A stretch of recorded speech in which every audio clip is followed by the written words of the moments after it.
ప్రభునందు ప్రియులారా, చక్కటి అంశముతో మీ ముందు ఈ సభలు జరగడం జరుగుతుంది. టైటిల్ ఆల్రెడీ చాలామంది చెప్పారు. ఏంటా టైటిల్? సంగమా క్రీస్తు రాకకై సిద్ధమా అని. సంఘం ఒకటే సిద్ధపడితే సరిపోతుందా? సంఘం అంటే గ్రామంలో ఒక చిన్న పార్ట్ అంతే.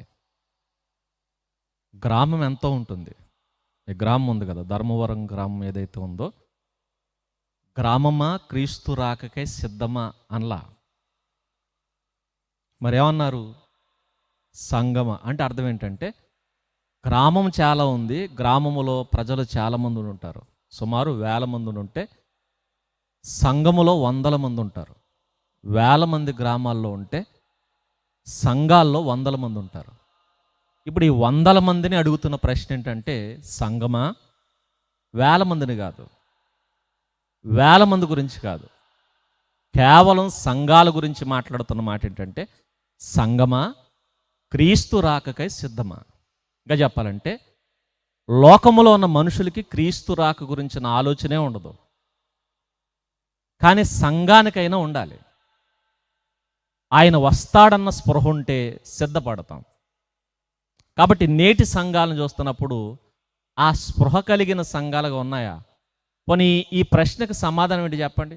మనందరం సంఘాలు ఉన్నారు కదా, సంఘాల్లో ఉన్న మీ అందరికి అడుగుతున్న ప్రశ్న, సంఘమా క్రీస్తు రాకకై సిద్ధమా అంటే, మా సంఘమంతా సిద్ధం అన్నవాళ్ళు, మా సంఘమంతా క్రీస్తు రాకకు సిద్ధపడున్నాం, ఇప్పుడు ఆయన అలా వస్తే మేము ఇప్పుడు ఇలా వెళ్ళిపోతాం అన్నవాళ్ళు. మీ గోల్డెన్ హ్యాండ్స్, మీ బంగారు హస్తాలు లేరన్నమాట. ఎక్కడో 4-5 చేతులు వేసినాయి. మీ కాన్ఫిడెన్స్కి నా వందనాలు. రైట్, మంచిది. గ్రామంలో ఒక పాటు సంఘం, అనేక సంఘాలు కలిస్తే సమాజం అవుతుంది. ఇక సంఘం అంటే ఏంటంటే, అనేక కుటుంబాలు కలిస్తే సంఘం, అనేక కుటుంబాలు సంఘం అవుతుంది, అనేక సంఘాలు సమాజం అవుతుంది. సమాజం గురించి పక్కన పెడితే సంఘాలను అడుగుతున్న మాట ఏంటంటే, క్రీస్తు రాకకు సిద్ధమా అని. కాబట్టి ఈ సంఘం దగ్గరకు వచ్చేసరికి మనం సరిగా సమాధానం చెప్పలేం, ఎందుకంటే అనేక కుటుంబాలు ఉంటాయి కాబట్టి. ఇప్పుడు నేరుగా ఇంకో ప్రశ్న, కనీసం సంఘం గురించి పక్కన పెట్టండి, అనేక కుటుంబాలు కలిస్తే కదా సంఘం. ఇప్పుడు మీ కుటుంబం గురించి అడుగుతున్నా. మీ కుటుంబం అందరూ, మీ కుటుంబంలో ఉన్న వాళ్ళందరూ, భర్త, భార్య, పిల్లలు ఎవరైతే ఉన్నారో మీ కుటుంబంలో ఉన్న వాళ్ళందరూ క్రీస్తు రాకకు సిద్ధమేనా? క్రీస్తు రాకకు సిద్ధమేనా? మా కుటుంబం అంతా సిద్ధపడ్డాం, మా కుటుంబం అంతా, నా భర్త, నేను, నా పిల్లలు, మేమందరం, మా కుటుంబం ఈరోజు ప్రభు వస్తే ఈరోజు వెళ్ళిపోతాం అన్నవాళ్ళు. మా ఫ్యామిలీ, సంఘం గురించి అడగట్లా నేను. మీ కుటుంబం ఏదైతే ఉందో మీరందరూ క్రీస్తు రాకడ జరిగితే ఈరోజు పరలోకం వెళ్ళిపోతారా, ఆయన ఎదుర్కొంటారా? మా కుటుంబం ఎదుర్కొంటుందని చెప్పేవాళ్ళు. మరలా మీ గోల్డెన్ హ్యాండ్స్, పోను గోల్డెన్ హ్యాండ్స్ కాకపోతే గోల్డ్ ధరించిన హ్యాండ్స్, అవి కూడా లేవు. ఇప్పుడు చెప్పండి. ఇక్కడ చక్కటి పోస్టర్ వేసారు చూసారా, వెనకాల బ్యానర్ కనబడుతుంది కదా, నోవహు జలప్రళయం. ఆ జలప్రళయంలో రక్షింపబడింది ఎవరు? నోవహు సంఘం కాదు, నోవహు కుటుంబం. ఆయన సమాజం మొత్తానికి సువార్త ప్రకటించాడు. జలప్రళయం వస్తుందని, భయంకరమైన పెను ప్రమాదం వస్తుందని సమాజం మొత్తానికి ప్రకటిస్తే సమాజం మొత్తం రక్షింపబడలా, అందరూ నాశనం అయిపోయారు. కానీ ఎవరు రక్షింపబడ్డారు? కుటుంబం. అంటే నోవహు కుటుంబం వాళ్ళలోకి ఎక్కింది, నోవహు కుటుంబం వాళ్ళలోకి ఎక్కింది. నోవహు గారి మాట ఎవరు విన్నారన్నమాట? భార్య వింది, నెక్స్ట్ పిల్లలు విన్నారు, నెక్స్ట్ కోడళ్ళు విన్నారు.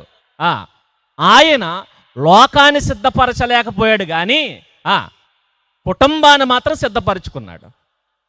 కాబట్టి మీరు గమనించండి, లోకం ఒకవేళ సిద్ధపడినా సిద్ధపడకపోయినా సంఘం అన్నా సిద్ధపడాలి. పోనీ సంఘం అంతా సిద్ధపడినా సిద్ధపడకపోయినా కుటుంబం అన్నా సిద్ధపడాలి. ఇప్పుడు చెప్పండి, కుటుంబాలు సిద్ధపడ్డాయా? సిద్ధపడ్డాయి. ఒకవేళ నోవహు జలప్రళయంలో మనం ఉండుంటే, నోవహు ప్లేస్లో మనం ఉంటే చెప్పండి, ఎవరెక్కుతారు ఓడ? ఎవరెక్కుతారు? ఆయన మాట విని కుటుంబం ఎక్కింది. అంటే కుటుంబాన్ని ఆయన సిద్ధపరిచాడు. కానీ ఈరోజు ఇంకా చెప్పాలంటే, పోనీ అప్పుడు దాకా వదిలేయండి, ఈ ప్రేయర్ ఏదైతే ఉందో ఈ మీటింగ్కి కుటుంబంతో వచ్చామన్నవాళ్ళు, ఫ్యామిలీ వచ్చాం అన్నవాళ్ళు, అబ్బా వేళ్ళ మీద లెక్కట్టవచ్చు. అంటే మిగిలిన వాళ్ళందరూ ఎక్కడికి వెళ్ళారు? మీ పిల్లలు పండితులు అన్నమాట, వెళ్ళిపోతారు వాళ్ళు మీరు ప్రిపేర్ చేయక్కర్లేదు, మీరు సిద్ధపడడానికి వచ్చారు. మీ భర్త గారు సిద్ధపడిపోయారు. నాకు అర్థం కాదండి, వీళ్ళందరూ మీటింగ్స్ ఎక్కడ ఎక్కువ జరిగినా ఎవరెక్కువ కనపడతారు తెలుసా? ఈ స్త్రీలే వస్తారు. మరి మా పురుష పండితులందరూ ఏమైపోతారో తెలియదు. మరి వీళ్ళకున్న ఆ పెత్తనాలు ఏంటో తెలియదు. మరి లేదంటే వీళ్ళకున్న కాన్ఫిడెన్స్ ఏంటో తెలియదు. వీళ్ళు మాత్రమే ఉంటారు. పైగా మీరు కూడా రమ్మని ఫోర్స్ చేయరు. ఏదో సంఘంలో హాజరేసినట్టు మీకు ఫ్యామిలీకి వచ్చి ఒకరిని రమ్మన్నారా? ఆరాధనకి వెళ్ళినా ఫ్యామిలీకి వచ్చి ఒకలే, మీటింగ్స్కి వచ్చినా ఫ్యామిలీకి వచ్చి ఒకలే. ఏంటి బంతి భోజనాలకు పిలిచారంటే అనుకోవచ్చు, ఫ్యామిలీ అందరినీ రమ్మన్నారు. ఇప్పుడు ఏదో పెళ్లి భోజనాలకి ఇంట్లో నుంచి ఒకరు వెళ్ళారంటే అర్థం ఉంది. మీటింగ్లకు కూడా ఇంట్లోంచి ఒక్కలే, ఆరాధనకు కూడా ఇంట్లోంచి ఒక్కలే. మరి ఏంటంటే ఇంట్లోంచి ఒకరు వెళ్తే పెళ్లి ఫంక్షన్కి వెళ్ళారనుకోండి, సాటిస్ఫై అవుతారు వాళ్ళందరూ వచ్చినట్టే.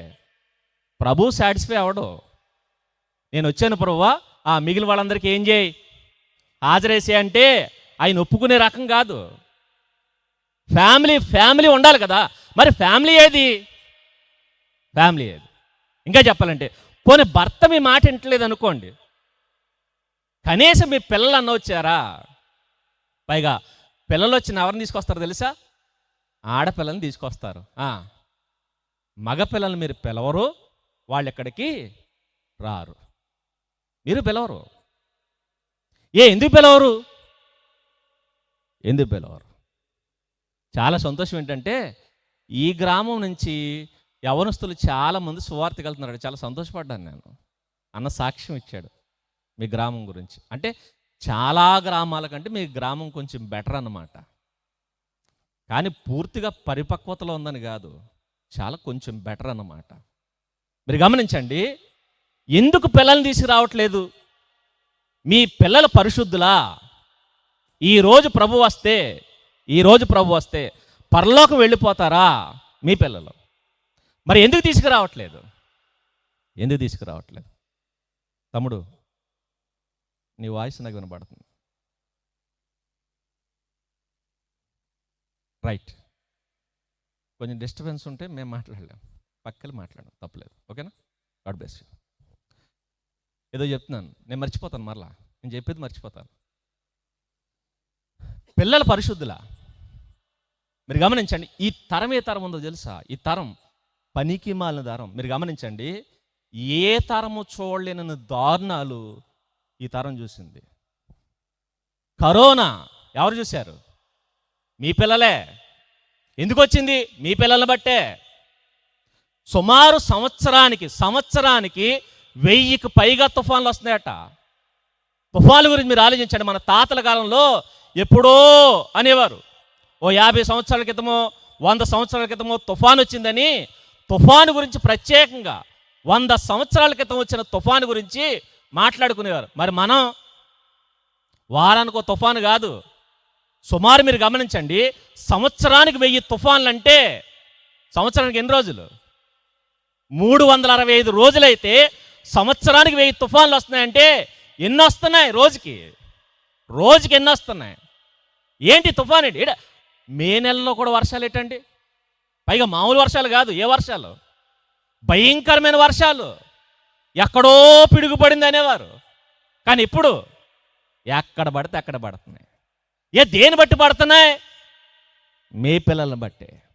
ఈ తరం పనికిమాలిన తరం. అందుకనే ఏ దారుణాలు, ఎలాంటి దారుణాలు, మన చెవితో కూడా వినలేనటువంటి దారుణాలు ఈ తరం వినడం కాదు, చూసింది. ఎలాంటి రోగాలు, ఎలాంటి భయంకరమైన రోగాలు, ఏంటి గడుకొకటి, ఇలాంటి భయంకరమైన విపత్తులు. అందుకనే ఒక ఆయన అంటాడు ఏంటంటే, నోట్లు రద్దు చేసింది ఏ తరంలో? ఈ తరంలోనే. కరోనా వచ్చి ఇంట్లోంచి బయటకు వస్తే కాళ్ళు ఇరిచేస్తామని చెప్పి లోపల పెట్టింది ఏ తరం? ఏ తరమే? ఎప్పుడన్నా మనం ఆలోచించామా? మన ఊహల్లో కూడా లేనటువంటి దారుణాలు ఈ తరం చూసింది. ఎందుకో తెలుసా? ఈ తరం అంత భయంకరమైన తరం.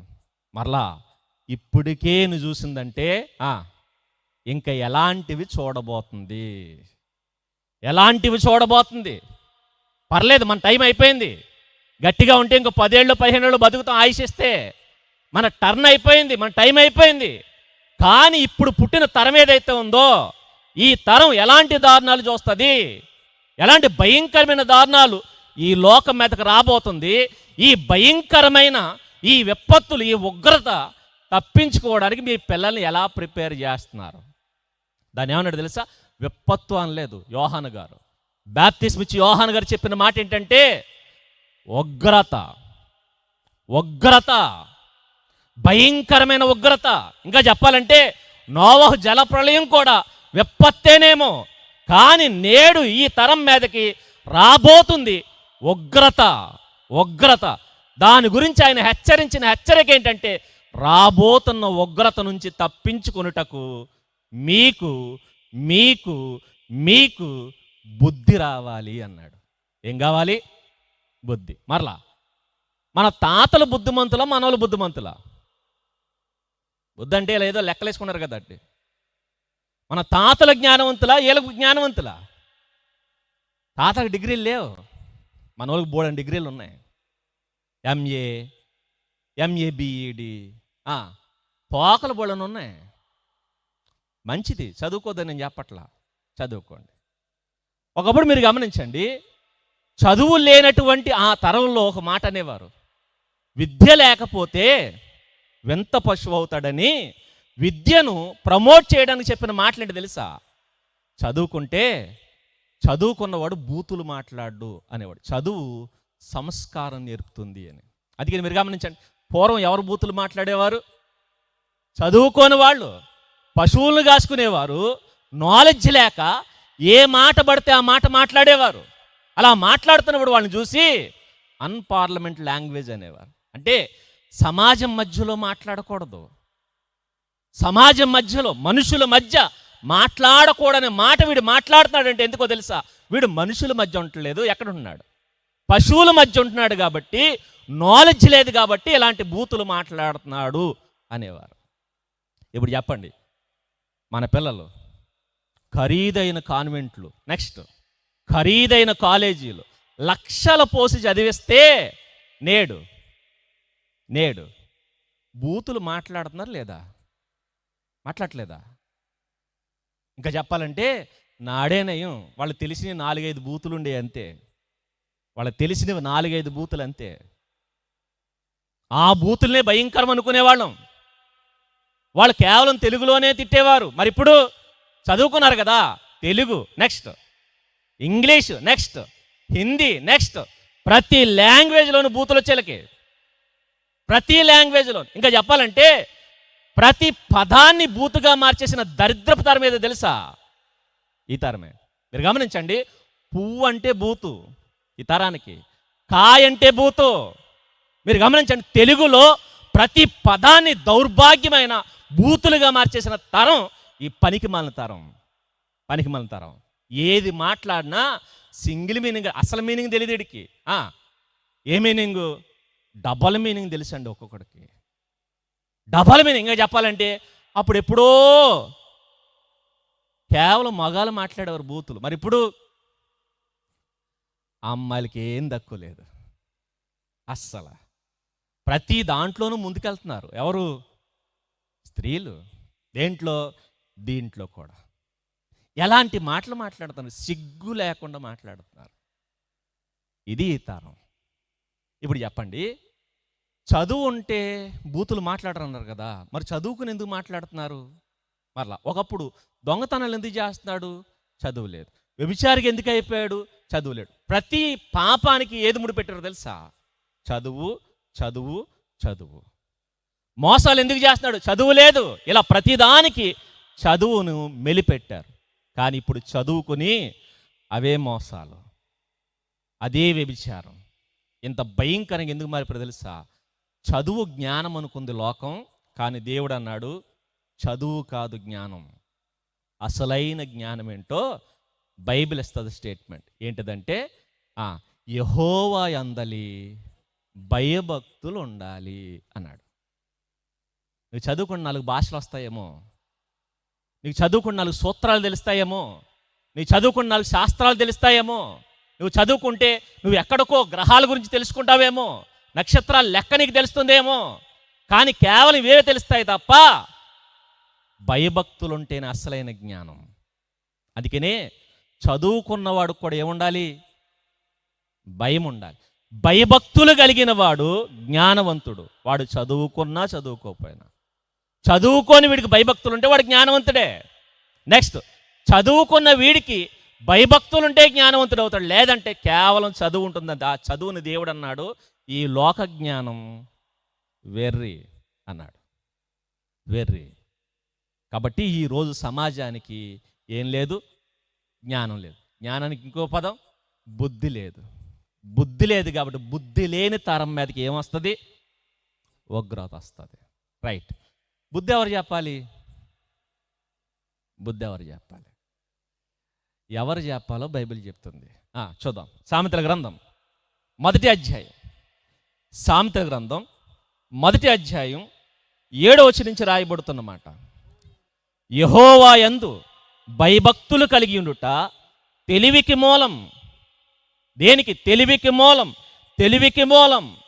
దేవుని యందు భయభక్తులు కలిగి ఉండటానికే తెలివికి మూలమట. నెక్స్ట్, మూర్ఖులు జ్ఞానమును ఉపదేశమును తిరస్కరిస్తారు. ఉపదేశాన్ని తిరస్కరించేవాడు ఎవడు? మూర్ఖుడు. మరలా ఉపదేశం వినడానికి రానివాడు ఎవడు? అగనపట్ల రాని వాళ్ళు ఎవరు? మీ వాళ్ళే. మీ ఆయన గారు ఇక్కడ రాలేదనుకోండి, ఎవరు? దేవుడు కాదు, మూర్ఖుడు. మీ పిల్లలు ఎక్కడ రాకపోతే మూర్ఖులు. బైబిల్ ఇచ్చే స్టేట్మెంట్ ఏంటో తెలుసా? వీళ్ళ మూర్ఖులు. మూర్ఖులు ఉపదేశాన్ని తిరస్కరిస్తారు. అందుకనే మనకు లోకంలో ఉన్న చెత్త అంతా ఎక్కుతుంది, కానీ వాక్యం దగ్గరికి వచ్చేసరికి బుర్రకెక్కదు. అందుకే చాలామంది వాక్యం అనరండి. వాక్యం దగ్గరికి వచ్చేసరికి లీటర్ కషాయం తగినట్టు ఎడతారు ముఖం, పేసులు మాడిపోతుంటాడు ఒక్కొక్కరికి. ఇదిగో తెలుసా, తీసేయండి. అందుకనే పెళ్ళికి వెళ్ళండి, అన్నీ కావాలి వీడికి. ఏమొద్దు? వాక్యం వద్దు. గమ్మును ముగించు అంటాడు. గమ్మును ముగించు. ఇది నచ్చదు. మిగిలిన చెత్త అంతా కావాలి. ప్రతి దాంట్లో వాక్యం మనకు నచ్చదు. ఎవడు ఇలా తిరస్కరిస్తాడంటే ఆ తిరస్కరించేవాడికి పెట్టిన పేరేంటి తెలుసా? మూర్ఖుడు అన్నాడు. సరే, ఈ ఉపదేశం ఎవరు చెప్పాలి? ఎవరు చెప్పాలి? భయభక్తులు కలిగించే ఉపదేశం ఎవరు చెప్పాలి? 8వ వచనం, నా కుమారుడా నీ తండ్రి ఉపదేశమును ఆలకించు. ఎవరు ఉపదేశం ఎవరు చెప్పాలి? పాస్టర్ గారు అనుకుంటారు అందరూ. పాస్టర్ గారుగా చెప్పాల్సింది ఎవరు? తండ్రి చెప్పాలి. తండ్రి చెప్పాలి.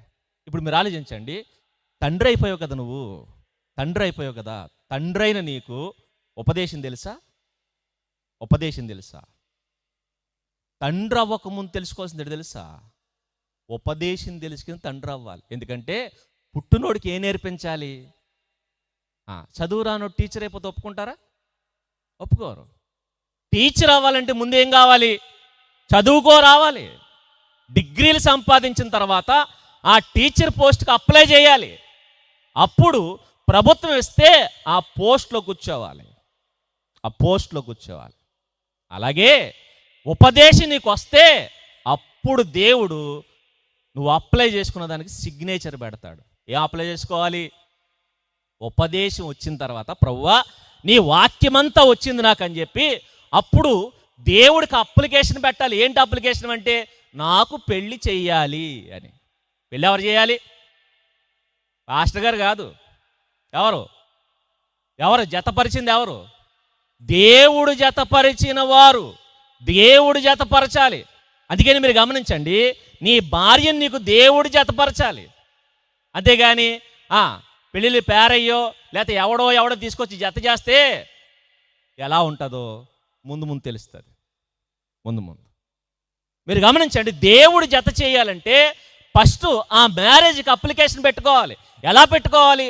టీచర్ పోస్ట్కి ఎలాగైతే చదువుకున్న తర్వాత ఆ డిగ్రీ సంపాదించిన తర్వాత ప్రభుత్వానికి అప్లికేషన్ పెట్టుకుంటారో, అప్పుడు ఈ ఉపదేశం నేర్చుకున్నవాడు పెళ్ళికి దేవుని దగ్గర ప్రార్థనా రూపంగా అప్లికేషన్ పెట్టాలి. ప్రభువా, నీ వాక్యం తెలిసింది, నా భార్యను నేను సరైన మార్గంలో నడిపించగలను. నెక్స్ట్, నా పిల్లల్ని సరైన మార్గంలో నేను పెంచగలను అప్లికేషన్ పెడితే అప్పుడు దేవుడు ఒక స్త్రీని తీసుకొచ్చి జత చేస్తాడు. ఇప్పుడు చెప్పండి, వాక్యం వచ్చిన తర్వాత పెళ్లి చేసుకున్నాం అన్నవాళ్ళు పెళ్ళిళ్ళకి రెడీ అయిపోయారు, కానీ ఉపదేశాలు రావు. ఉపదేశం ఎవరు చెప్పాలి? తండ్రి చెప్పాలి. నెక్స్ట్, బోధ ఎవరు చేయాలి? తల్లి చేయాలట. బోధ ఎవరు చేయాలి? తల్లి చేయాలి. పాస్టర్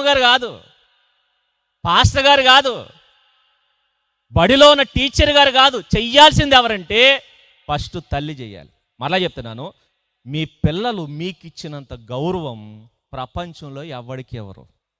ఇంకా చెప్పాలంటే మీరు ఏం చెప్పినా నమ్ముతారు. ప్రపంచంలో మహామేధా వచ్చి చెప్పిన వాడు నమ్మడు. అందుకే మీరు గమనించండి, శాస్త్రాలు చదివేసుకుని సూర్యుడికి దండం పెట్టేవాళ్ళు ఉన్నారు, తెలుసా మీకు? శాస్త్రాలు చదువుకున్నప్పుడు శాస్త్రంలో ఏముంటుందో తెలుసా? పైగా ఆయన పెద్ద శాస్త్ర పండితుడు, పిహెచ్డి చేసినవాడు బయటకు వచ్చి సూర్యుడికి చంద్రుడికి ఎందుకు దండం పెడుతున్నాడు? ఎందుకు తెలుసా? వాళ్ళ అమ్మ చెప్పింది. ఏమని? సూర్యుడికి దండం పెట్ట. సూర్యుడు నక్షత్రం అని గురువు చెప్పాడు, చంద్రుడు ప్రకాశింపడని గురువు చెప్పాడు. గురువు చెప్పింది జస్ట్ ప్రశ్నలో, పరీక్షలో ప్రశ్న అడిగినప్పుడు రాస్తానకే వాడతాడు, మెదడుకి ఎక్కించుకోడు. కానీ అమ్మ చెప్పింది ఎక్కడ ఉంటుంది తెలుసా? అమ్మ దండం పెట్టమంది, నాన్న మొక్కమన్నాడని చెప్పి దాన్ని అక్కడే వదిలేస్తాడు, ఇక్కడికి వచ్చి మొక్కుతాడు. అమ్మ మాటకు అంత విలువ ఉంటుంది. మరలా మీరు చెబితే వినే మీ పిల్లలు పరలోకము నుంచి దేవదూత చెప్పిన వినరు. మీకు అంత వాల్యూ ఇస్తారు, మీకు అంత విలువ ఇచ్చేది మీ పిల్లలు. అందుకని మీరు గమనించండి, ఏది చెప్పినా వాడు డౌట్ కింద ఉంటుంది, మీరు చెప్పిన తర్వాత దాన్ని కన్ఫర్మ్ చేసుకుంటాడు. మీరు చెప్పాలి, టీచర్ చెప్పింది నిజమే అంటే నమ్ముతాడు, పాస్టర్ గారు చెప్పింది నిజమే, నీవు పాస్టర్ గారు చెప్పింది విను అంటే వింటాడు. మీకు ఇచ్చినట్టు ఇంకెవ్వరికి విలువవ్వడు. ఎప్పుడు అనుకుంటున్నారు? చిన్నప్పుడు. అందుకని అమ్మ అదేంటి, నాన్న ఇదేంటి అని ప్రతి ప్రశ్న మిమ్మల్ని ఎందుకు అడుగుతాడు తెలుసా? వాడికి మీరే చెప్పాలి ఆన్సర్. మీరు చెబితే నిజం నమ్మేస్తాడు. ఇప్పుడు చెప్పండి, బోధ ఎవరు చేయాలి? తల్లి చేస్తే ఆ బోధ అలా ఉండిపోతుందండి. ఆ బోధ అలా తల్లి చెప్పాలట బోధ. తల్లి చెప్తున్నారా అంటే నేటి తల్లిల సంగతి తెలియదు, కానీ బైబిల్లో ఒక తల్లి చెప్పింది బోధ. ఈరోజు ఆ తల్లిని పరిచయం చేస్తాను మీకు. సామెతల గ్రంథం, ఇందాక వాక్యపట్నంలో మనం చదువుకున్నది. సామెతల గ్రంథం 31వ అధ్యాయం 1వ వచనం నుంచి. రాజు అయిన లెమూయేలు మాటలు. ఎవరు? రోడ్లంటే తిరిగేవాడు కాదు, పనికిమాలినోడు కాదు, పని పాట లేనోడు కాదు. ఎవరి మాటలు ఈ మాటలు? రాజు, ఒక దేశాన్ని పరిపాలిస్తున్నటువంటి రాజుగారు మాట్లాడుతున్నటువంటి మాటలు. ఆయన పేరేంటంటే లెమూయేలు. లెమూయేలు అనగా అర్థం ఏంటంటే దైవాంకితుడు అని అర్థం. దైవాంకితుడు, దేవునికి అంకితము చేయబడినవాడు, దైవ ప్రతిష్ఠితుడు, దేవునికి ప్రతిష్ఠింపబడినవాడు అని అర్థం. ఆయన తల్లి ఆయనకు చక్కటి పేరు పెట్టింది. ఏంటా పేరు? నీ బ్రతుకు ఎవరికి అంకితం? దేవునికి అంకితం అవ్వాలి. నీ లైఫ్ ఎవరికి అంకితం అవ్వాలి? దేవునికి అంకితం అవ్వాలి. నువ్వు ప్రతిష్ఠింపబడ్డావు. ఎవరికి? దేవునికి ప్రతిష్ఠింపబడ్డావు అని పేరు పెట్టింది. మన పిల్లలకి ఏం పేరు పెట్టారు? మన పిల్లలకి ఒక ఆయన పేరు పెట్టాడట. ఈ మధ్యకాలంలో టీవీలో వార్త వచ్చింది. ఏంటంటే ఆయనకి సూపర్ స్టార్ కృష్ణ అంటే చాలా ఇష్టం అట అండి. అభిమానట, ఫ్యాన్ అట. ఇక ఆ తరంలో ఆయన అభిమానించిన ఈయన తర్వాత నెక్స్ట్ తరం ఎవరంటే వాళ్ళ అబ్బాయి మహేష్ బాబు. ఇప్పుడు ఆయన తరం నుంచి ఈయన తరానికి వచ్చిన తర్వాత ఈయనకి పెళ్ళయి పిల్లలు పుట్టారట. పెద్దోడికి పేరు పెట్టాడు, ఎందుకంటే పెద్దోడు పుట్టే టయానికి ఓ సినిమా రిలీజ్ అయిందట. ఏంటి ఆ సినిమా అంటే అతడు. పెద్దోడి పేరేంటి? అతడెట్టాడట. రెండోడు పుట్టాడట, ఆడి పేరేంటంటే ఆగడట. రెండోడు పుట్టేసరికి ఇంకో సినిమా వచ్చిందట, ఏంటది? ఆగడు. రెండోడికి ఏం పేరు పెట్టాడు? ఆగడు. ఇది మనం పెట్టేది. అందుకనే మనం సినిమా హీరోయిన్ల పేర్లు పెట్టేస్తున్నారు, హీరోల పేర్లు పెట్టేస్తున్నారు, పిల్లలకి ఈ పేర్లు పెడుతున్నారు. పిల్లలకి పేర్లు అలా పెట్టడం కాదు, ఈ తల్లి పెట్టింది ఏంటంటే నీ లైఫ్ అనేది ఎవరికి అంకితం అవ్వాలి? దేవునికి. అందుకనే మనమే సినిమా హీరోలను చూసి పేర్లు పెడితే రేపొద్దున వీళ్ళు ఏం చేస్తారు అంటే అదే సినిమా హీరోలకి బ్యానర్లు కడతారు. అందుకనే మన పిల్లల ఫోటోలు ఎక్కడ ఉన్నాయనుకుంటున్నారు? ఎక్కడ? ఫస్ట్ బ్యానర్లో ఉంటాయి, తర్వాత పోలీస్ స్టేషన్లో ఉంటాయి. అందుకే మన పిల్లల ఫోటోలు ఎక్కడంటే బ్యానర్, ప్రతి వాడికి బ్యానర్ అంటే, ప్రతి వాడికి వాళ్ళకి ఫోటోలు వేసి ఆడిది పెద్ద ఫోటో, వీడిది పోలీస్ స్టేషన్లో ఖైదీలు వేసుకున్నట్టు వేసుకుంటారు కింద. ఆడు పెద్ద ఖైదీ, ఈడు ఆడు సైన్యం, ఆడు ముఠా సైన్యం. వేలే పైగా ఆడెలా ఉంటాడంటే పెద్ద కత్తేసుకుని ఒళ్ళంతా నెత్తిరేసుకుని పైన ఆడు క్రూర మృగంలో ఉంటే ఆ మృగానికి చిన్న సైన్యం ఎవరు? ఈ చిన్న సైన్యం వాడు ఫ్యాన్స్. ఎందుకు వేసుకున్నారు అక్కడ ఫోటోలు? ఎందుకంటే మీరు వాళ్ళని చూసి ప్రేరేపితులై పేర్లు అలా పెడితే వాళ్ళకి వాళ్ళని దేవుళ్ళుగా కొలిచి వాళ్ళకు భక్తులైపోతారు. భక్తులు. అది ఈరోజు సినిమా హీరోలకి భక్తులు ఎక్కువైపోయారు. అందుకే సంఘాల్లో కనపడట్లేదు. ఎక్కడ కనపడుతున్నారు? సినిమా హాల్లో మాత్రం మానవులే ఉంటారు. అక్కడ ముసలోళ్ళు ఉండరు, కుర్రోళ్ళే ఉంటారు. ఎందుకంటే మరి మీరు చెప్పారు కదా, వాళ్ళని దేవుళ్ళుగా కొలుస్తారు. అలా అయిపోయింది. ఈ తల్లి అలా పెట్టలేదు, నీ బ్రతుకు దేవునికి అంకితం అని పెట్టిందట. ఈ తల్లి చెప్పిన మాటలు ఈ లెమూయేలు మాట్లాడుతున్నారట. చూడండి, ఆ లెమూయేలు గారు మాట్లాడిన మాటలు దేవుడికి నచ్చేసి సామెతల్లో ఒక అధ్యాయంలో మాటలు చేర్చేశాడండి. చెప్పాలంటే ఈ బైబిల్ అనే పుస్తకంలో, దైవ గ్రంథములో ఒక రాజుగారి మాటలు ఉన్నాయి. దైవ గ్రంథములో ఒక రాజు మాట్లాడిన మాటలు ఉన్నాయి. ఎవరి రాజు అంటే పైగా ఈ రాజు చరిత్ర ఇశ్రాయేల్లో కనబడదు, యూదుల్లో కనబడదు, యూదులను పరిపాలించిన రాజుల్లో కనబడదు. ఎక్కడా కనబడిన ఈ రాజు ఎవరు అంటే బైబిల్ పండితులు అంటారు ఈ రాజు అన్య దేశాన్ని పరిపాలించినటువంటి రాజు అంటారు. అంటే యూదులకు సంబంధించిన వాడు కాదు. మరి ఎవరికి సంబంధించిన వాడు? అన్య దేశాన్ని పరిపాలించిన రాజు. అంటే అన్యుడు మాట్లాడిన మాటలు, అన్యుడు నేర్చుకున్న మాటలు. ఈ రాజు అన్య దేశాన్ని పరిపాలించాడట. అంటే అన్య దేశాన్ని పరిపాలించిన వాళ్ళు దేవుని ఫాలో అయ్యారంటే ఫాలో అయ్యారు. షాబా దేశపు రాణి యూదురాల కాదు, అన్యురాలు. అన్యురాలు. కోరేష్ అన్యుడే, దేవుణ్ణి ఆరాధించాడు. నెబుకద్నేజర్ అన్యుడే, ఎవరు నమ్ముకున్నాడు? నెబుకద్నేజర్ను మార్చేసింది ఎంతమంది అనుకుంటున్నారు? ఎంతమంది? ముగ్గురు మార్చేశారండి. ఆ ముగ్గురు తీసుకున్న డెసిషన్ ఏదైతే ఉందో, షడ్రక్, మేషక్, అబేద్నెగోలు తెగించి అగ్నిగుండం ముందు నిలబడితే ప్రపంచాన్ని పరిపాలించిన చక్రవర్తి మారిపోయాడట. మరి మనం ఎంతమంది ఉన్నాం? సంగమా ఎంతమంది? బోళ్ళంతమంది ఉన్నాం. ఎంతమందిని మార్చావు? నీ బతికి ఇంటి పక్కోడు మారడం. ఇంటి పక్కోడు సంగతి పక్కన పెట్టు, ఇంట్లో ఓడే మారలేదు. ఇది మన బతుకు. మరి వాళ్ళు ముగ్గురు మనుషులు, తల్లి తండ్రి లేని ముగ్గురు రాజును మార్చేశారు. రాజుని, ఆ రాజే శాసనం చేసేటట్టు ఒక శాసనాన్ని బయటికి తీసుకొచ్చారు ముగ్గురు. నెబుకద్నెజరు దేవుడికి భక్తుడైపోయాడు. ఇప్పుడు చెప్పండి, ఒక రాజుకి చిన్నప్పుడే అతని తల్లి ఒక ఉపదేశం నేర్పించింది. ఏంటి ఆ ఉపదేశం? సొంత ఉపదేశం కాదు, ఏవోక్తి, తన సొంతోక్తి కాదు, దేవోక్తి నేర్పించిందట అండి. దేవోక్తి నేర్పించిందట. దేవోక్తి. మీరు గమనించండి, దేవుని మాటలు ఎంతగా హృదయంలో దాచుకున్న ఆ తల్లి కొడుకు నేర్పించింది. ఎవరు ఈ తల్లి అంటే, ఈ తల్లి గురించి కూడా మాట్లాడతారు. ఆవిడ పేరు తెలియదు కానీ కొందరు చెప్పే మాట ఏంటంటే ఆవిడ ఎవరో కాదు, దావీదు గారు కుమార్తె అంటారు. దావీదు గారి నుంచి భక్తిని చూసింది, విపరీతమైన భక్తుడు కదండి దావీదు గారు.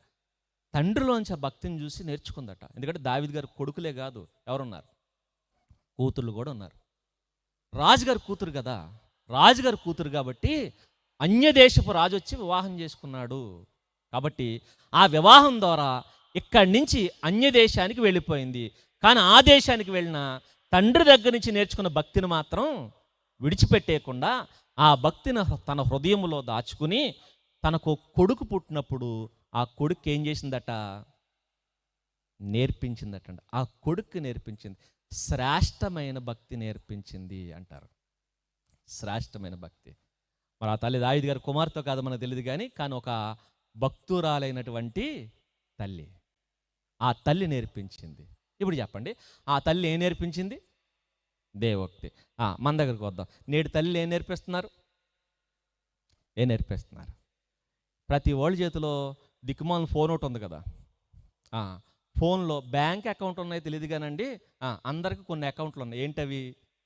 ఫేస్బుక్ అకౌంట్ ఒకటి, నెక్స్ట్ ఇన్స్టాగ్రామ్ అకౌంట్ ఒకటి, నెక్స్ట్ స్నాప్చాట్ ఒకటి, నెక్స్ట్ ట్విట్టర్ ఒకటి, నెక్స్ట్ యూట్యూబ్ ఒకటి, ఇంకా ఎన్ని చెత్త ఉన్నాయి. అన్ని చెత్తలు ఫోన్లోనే ఉన్నాయి.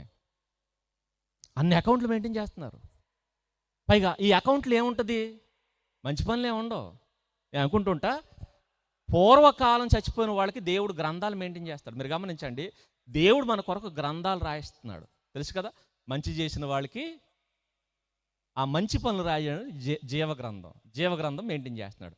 మరి పాపం చేసే వాళ్ళకి వాళ్ళ క్రియలన్నీ రాయడానికి గ్రంథాలు. అందుకనే అంతట గ్రంథములు వెప్పబడెను అని ఉంటుంది. ఆ గ్రంథములో ఎవరైతే ఉన్నారో వాళ్ళందరినీ అగ్నిగుండంలో దోసేస్తాడు. కానీ మన దగ్గరకు వచ్చేసరికి గ్రంథాలు అక్కర్లా. ఎందుకంటే దేవుడికి ఆ కష్టం ఉండకూడదని మనవలే అందరూ వీళ్ళు చేసిన పనికిమాల పనులన్నీ ఎలా దాచుకున్నారు, ఎక్కడా. అందుకే మన గ్రంథాలు ఓపెన్ చేయక్కర్లా, మన ఫేస్బుక్ ఓపెన్ చేస్తే చాలు, మన ఇన్స్టాగ్రామ్ ఓపెన్ చేస్తే చాలు, మన ట్విట్టర్ ఓపెన్ చేస్తే చాలు. మనం చేసిన దరిద్ర పనులన్నీ ఎక్కడ ఉంటాయి? అక్కడే ఉంటాయి. ఈరోజు అలా అయిపోయింది.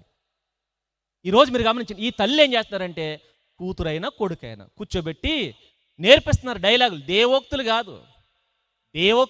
మరి ఏ ఓక్తులు? లోకోక్తులు నేర్పిస్తున్నారు, సరస్సోక్తులు నేర్పిస్తున్నారు, సినోక్తులు నేర్పిస్తున్నారు. ఈ సినిమా హీరోలు చెప్పిన డైలాగులు ఉన్నాయే, ఆ డైలాగులు నేర్పిస్తున్నారు. లేదంటే వాళ్ళు వేసిన పాటలు ఏవైతే ఉన్నాయో ఆ పాటలకు డ్యాన్సులు వేయించి వీడియోలు ఎవరు తీస్తున్నారు అనుకున్నారు? కూతురు వేస్తుంటే తల్లి తీస్తుంది, కొడుకు వేస్తుంటే తండ్రి తీస్తున్నాడు. తీసి ఎడిటింగ్ చేసి ఎక్కడ ఇప్పుడు చెప్పండి, మనం నేర్పించేది ఏంటి? లోకంలో ఉన్న చెత్తంతా మనం నేర్పిస్తుంటే ఆ తల్లి కూర్చోబెట్టి దేవోక్తులు నేర్పించిందట. దేవోక్తులు. ఒక తల్లి ఒక రీల్ చేసింది, చూశారు నేను. చిన్న పిల్లండి, వచ్చిరానట్టు మాట్లాడుతుంది. ఆ చిన్నపిల్ల బ్యాగ్ వేసుకుని వెళ్తుంటే తల్లి అడుగుతుంది, ఎక్కడికి వెళ్తున్నావు అని. ఉద్యోగానికి అంటుంది ఆవిడ. ఎవరు? బుడది, కొంత అందం గట్టిగా ఉంటే 2 సంవత్సరాలు ఉంటాయేమో. వచ్చిరంటే మాట్లాడుతుంది. ఉద్యోగం ఏంటి, ఆడపిల్లవై ఉండి ఉద్యోగం చేస్తావా అని అడిగింది వాళ్ళ అమ్మ. ఉద్యోగం చేయక ఉల్లిపాయలు అల్లమంటావా అని అడుగుతుంది. అంటే ఆడపిల్లలు ఏం చేయకూడదన్నమాట. ఇప్పుడు చెప్పండి, ఆ పిల్లకి చిన్నప్పటి నుంచి ఏం నేర్పిస్తుంది? నువ్వు ఆడపిల్లవైన ఉల్లిపాయలు మాత్రం కొలవద్దు. ఉల్లిపాయలు ఎవరు కొలవాలండి? ఈవిడికే కదా, తల్లి ఈవిడే కదా. రేపొద్దున్న వంట చేసేటప్పుడు ఉల్లిపాయలు ఒలిసి ఎవరికి ఇవ్వాలి? ఒలిసి ఇవ్వడం ఏంటి, కోసి ఎవరికి ఇవ్వాలి? ఇది నేర్పించింది కదా. ఇది నేర్చుకున్న ఆ పిల్ల రేపొద్దున ఎదిగిన తర్వాత ఈ తల్లి ఉల్లిపాయలు కోయమంటే కోస్తుందా? కోయదు. మరి ఏం చేస్తుంది? ఈవిడనే కోస్తుంది. ఎందుకంటే నేర్పేవు కదా, నేర్పేవు. అది మీరు గమనించండి, నేడున్న పిల్లలు ఏ పని చేయరు, ఎందుకంటే అలా నేర్పారు. దేవోక్తులు నేర్పించడం మానేసి లోకోక్తులు నేర్పిస్తున్న తరం మన తరం అయితే, ఆ తల్లి దేవోక్తులు నేర్పించిందట. దేవోక్తులు ఎలా నేర్పించింది అంటే, దీనికి ఇక్కడ 2 విషయాలు ఉన్నాయి. ఒకటి, ఈ సందర్భాన్ని 2 రకాలుగా అర్థం చేసుకోవచ్చు. ఇంకా చెప్పాలంటే 2 రకాల మనుషులకి 2 రకాల టోన్స్లో చెప్పొచ్చు. ఒకటి, ఈయన రాజు అయ్యాడు, పట్టాభిషేకం చేయబడ్డాడు. ఎవరు?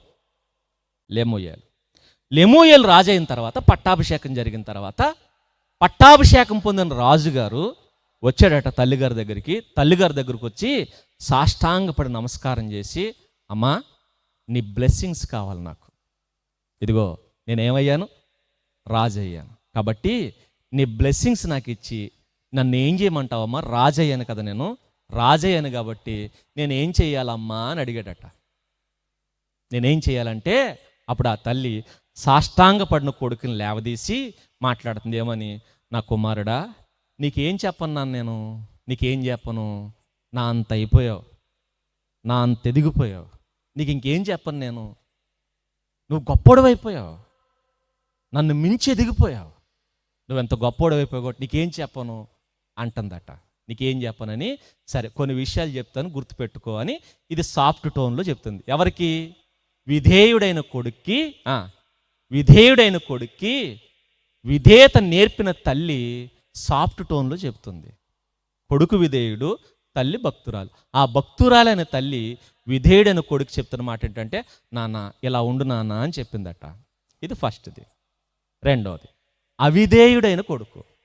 ఫస్ట్ విధేయుడు, రెండవది అవిధేయుడు. ఏంటి అవిధేయత అంటే, ఎప్పుడైతే ఈయన రాజు అయ్యాడో, రాజు అయిన తర్వాత మార్గం తప్పేశాడు.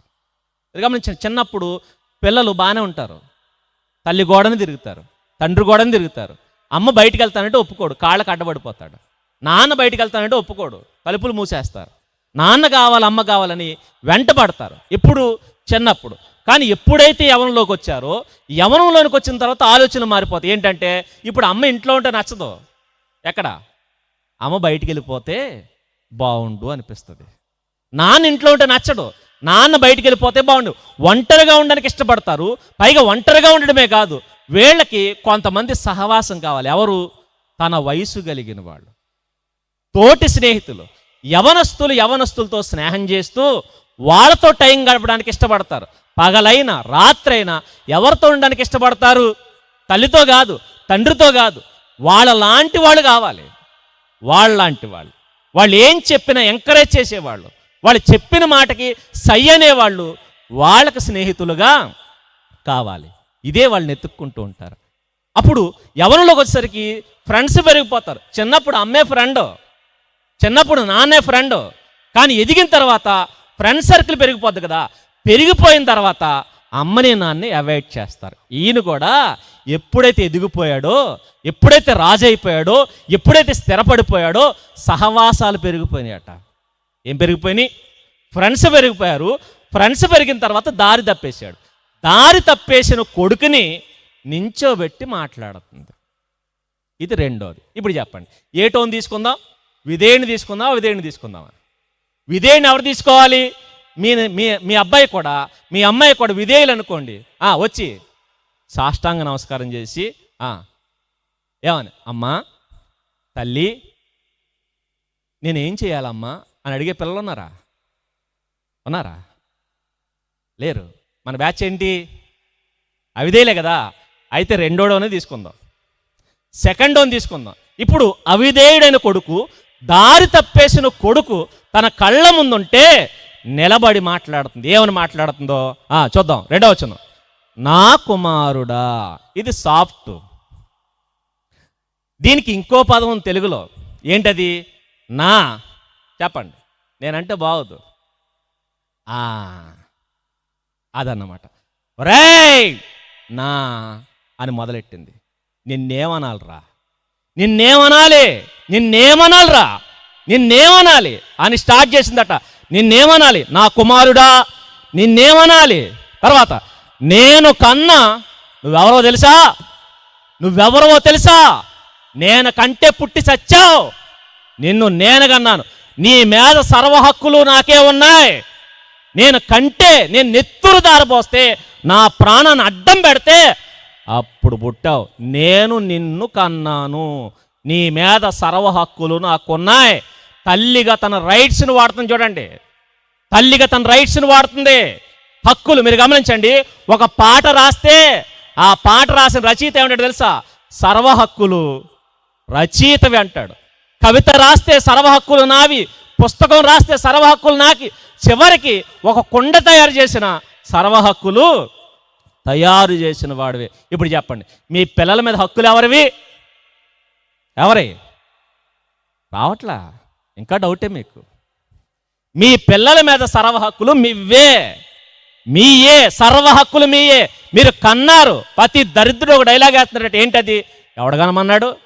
చెప్పు తిరగేసి కొట్టేయండి. ఎవడగనమన్నాడా? ఊరకని కంచొచ్చా అనుకుంటున్నావా? నేను కండానికి ఎన్ని బాధలు పడాలి తెలుసా? ఈ మధ్యగా ఉన్న తల్లులకి వాళ్ళ బాధ వాళ్ళకి తెలియట్లేదని మర్చిపోతున్నారు వీళ్ళందరూ. మీకు కష్టం మీకు తెలియట్లేదు. అంటే పిల్లల గండం ఈజీయా? పిల్లల గండం ఈజీయా? గర్భవేదన, మరణ వేదన అంటారు. మరణ వేదన.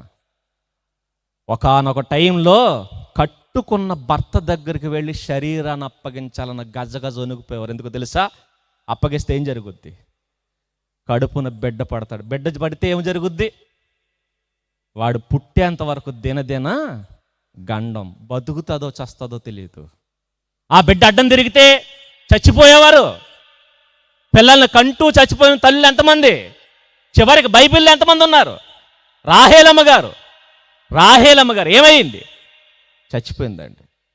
కొడుకుని కని చచ్చిపోయింది. బెన్యామీను కని చచ్చిపోయింది. బెన్యామీనికి బెనోని అని పేరు పెట్టి చచ్చిపోయింది.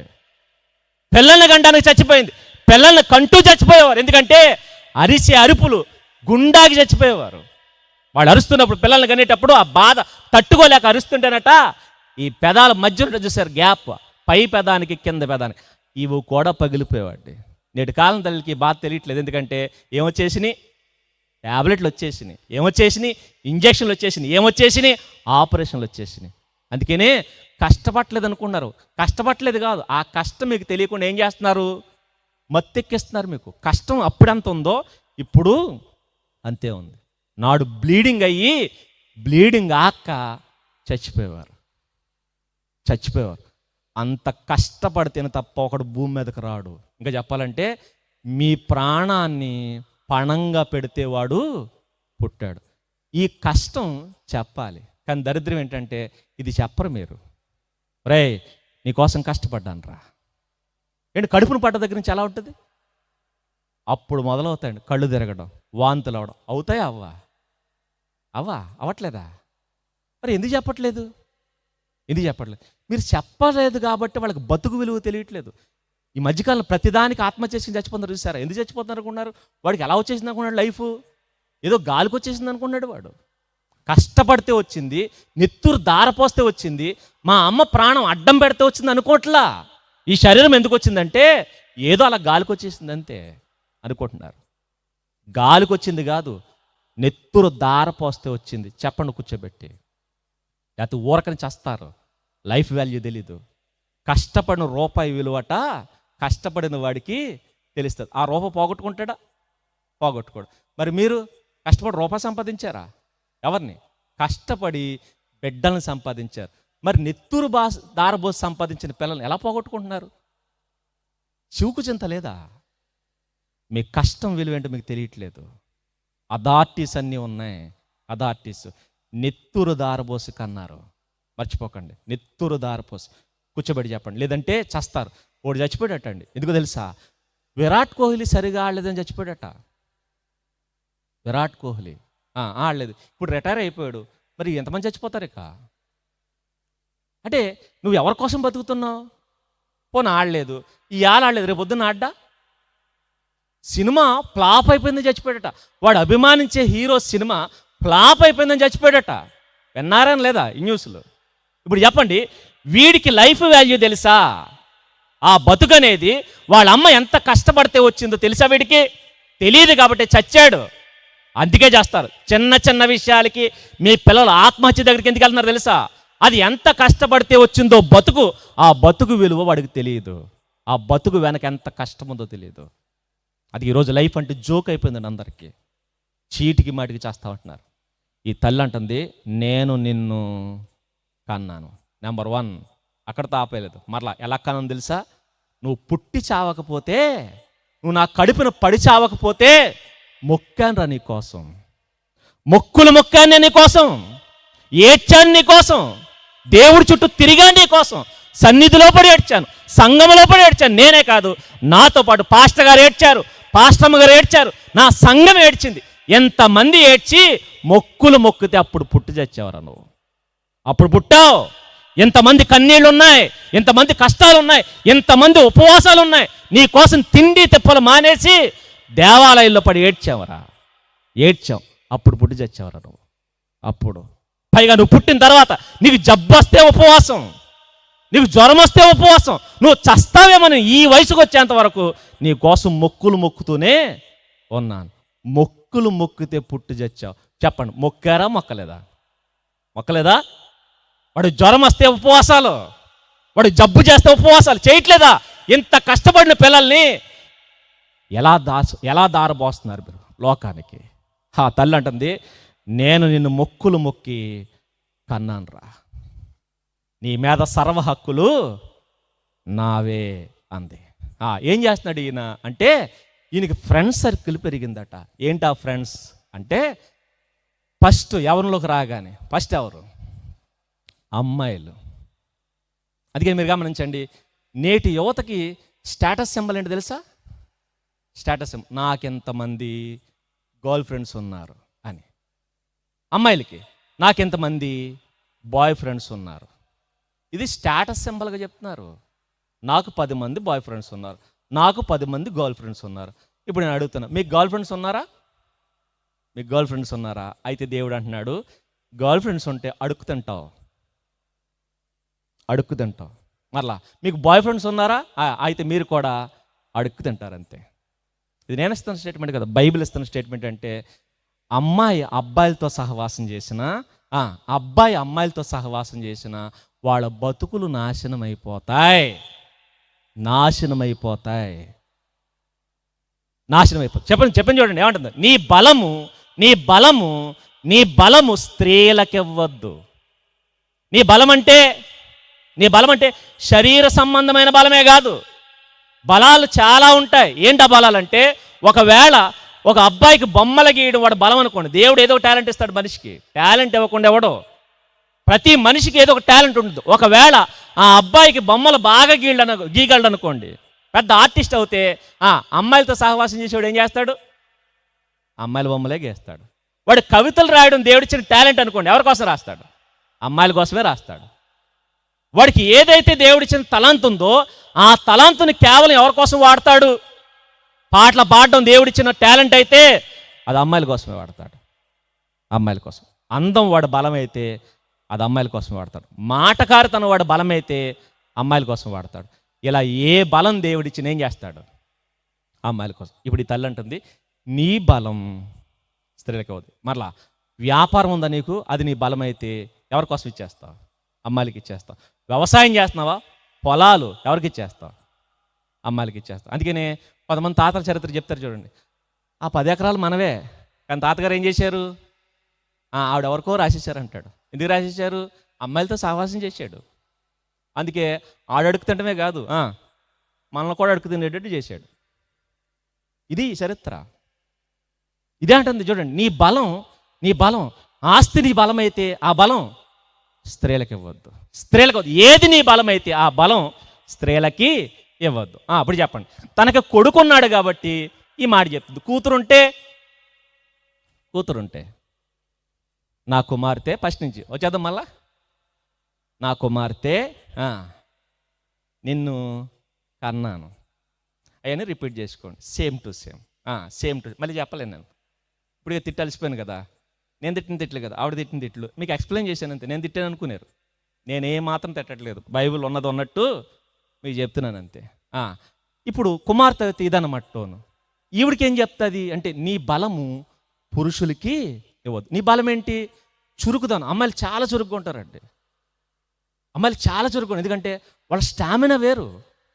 దేవుడు మీకు ఇచ్చినంత బలం చాలా గొప్ప బలం ఇచ్చాడు. ఆ బలాన్ని పురుషులకు తగలేయద్దు. పురుషులకి నేను చాలా చోట్ల చెప్పాను, మీకు కూడా చెప్తున్నాను. మీ పర్సనాలిటీ ఏదైతే ఉందో, మీ శరీరం ఏదైతే ఉందో, అది పురుషుడు శరీరం కంటే కూడా గొప్పది, విలువైంది. మీరు గమనించండి, పురుషుడు గర్భంలో ఎన్ని నెలలు ఉంటాడు? మగపిల్లడు పుడితే ఎన్ని నెలలు? 9 నెలలు. అమ్మాయి అంటే మిమ్మల్ని తయారు చేయడానికి దేవుడికి ఎంత టైం కావాల్సి వచ్చింది చెప్పండి. ఇప్పుడు మీరు విలువైనోడు ఆడా?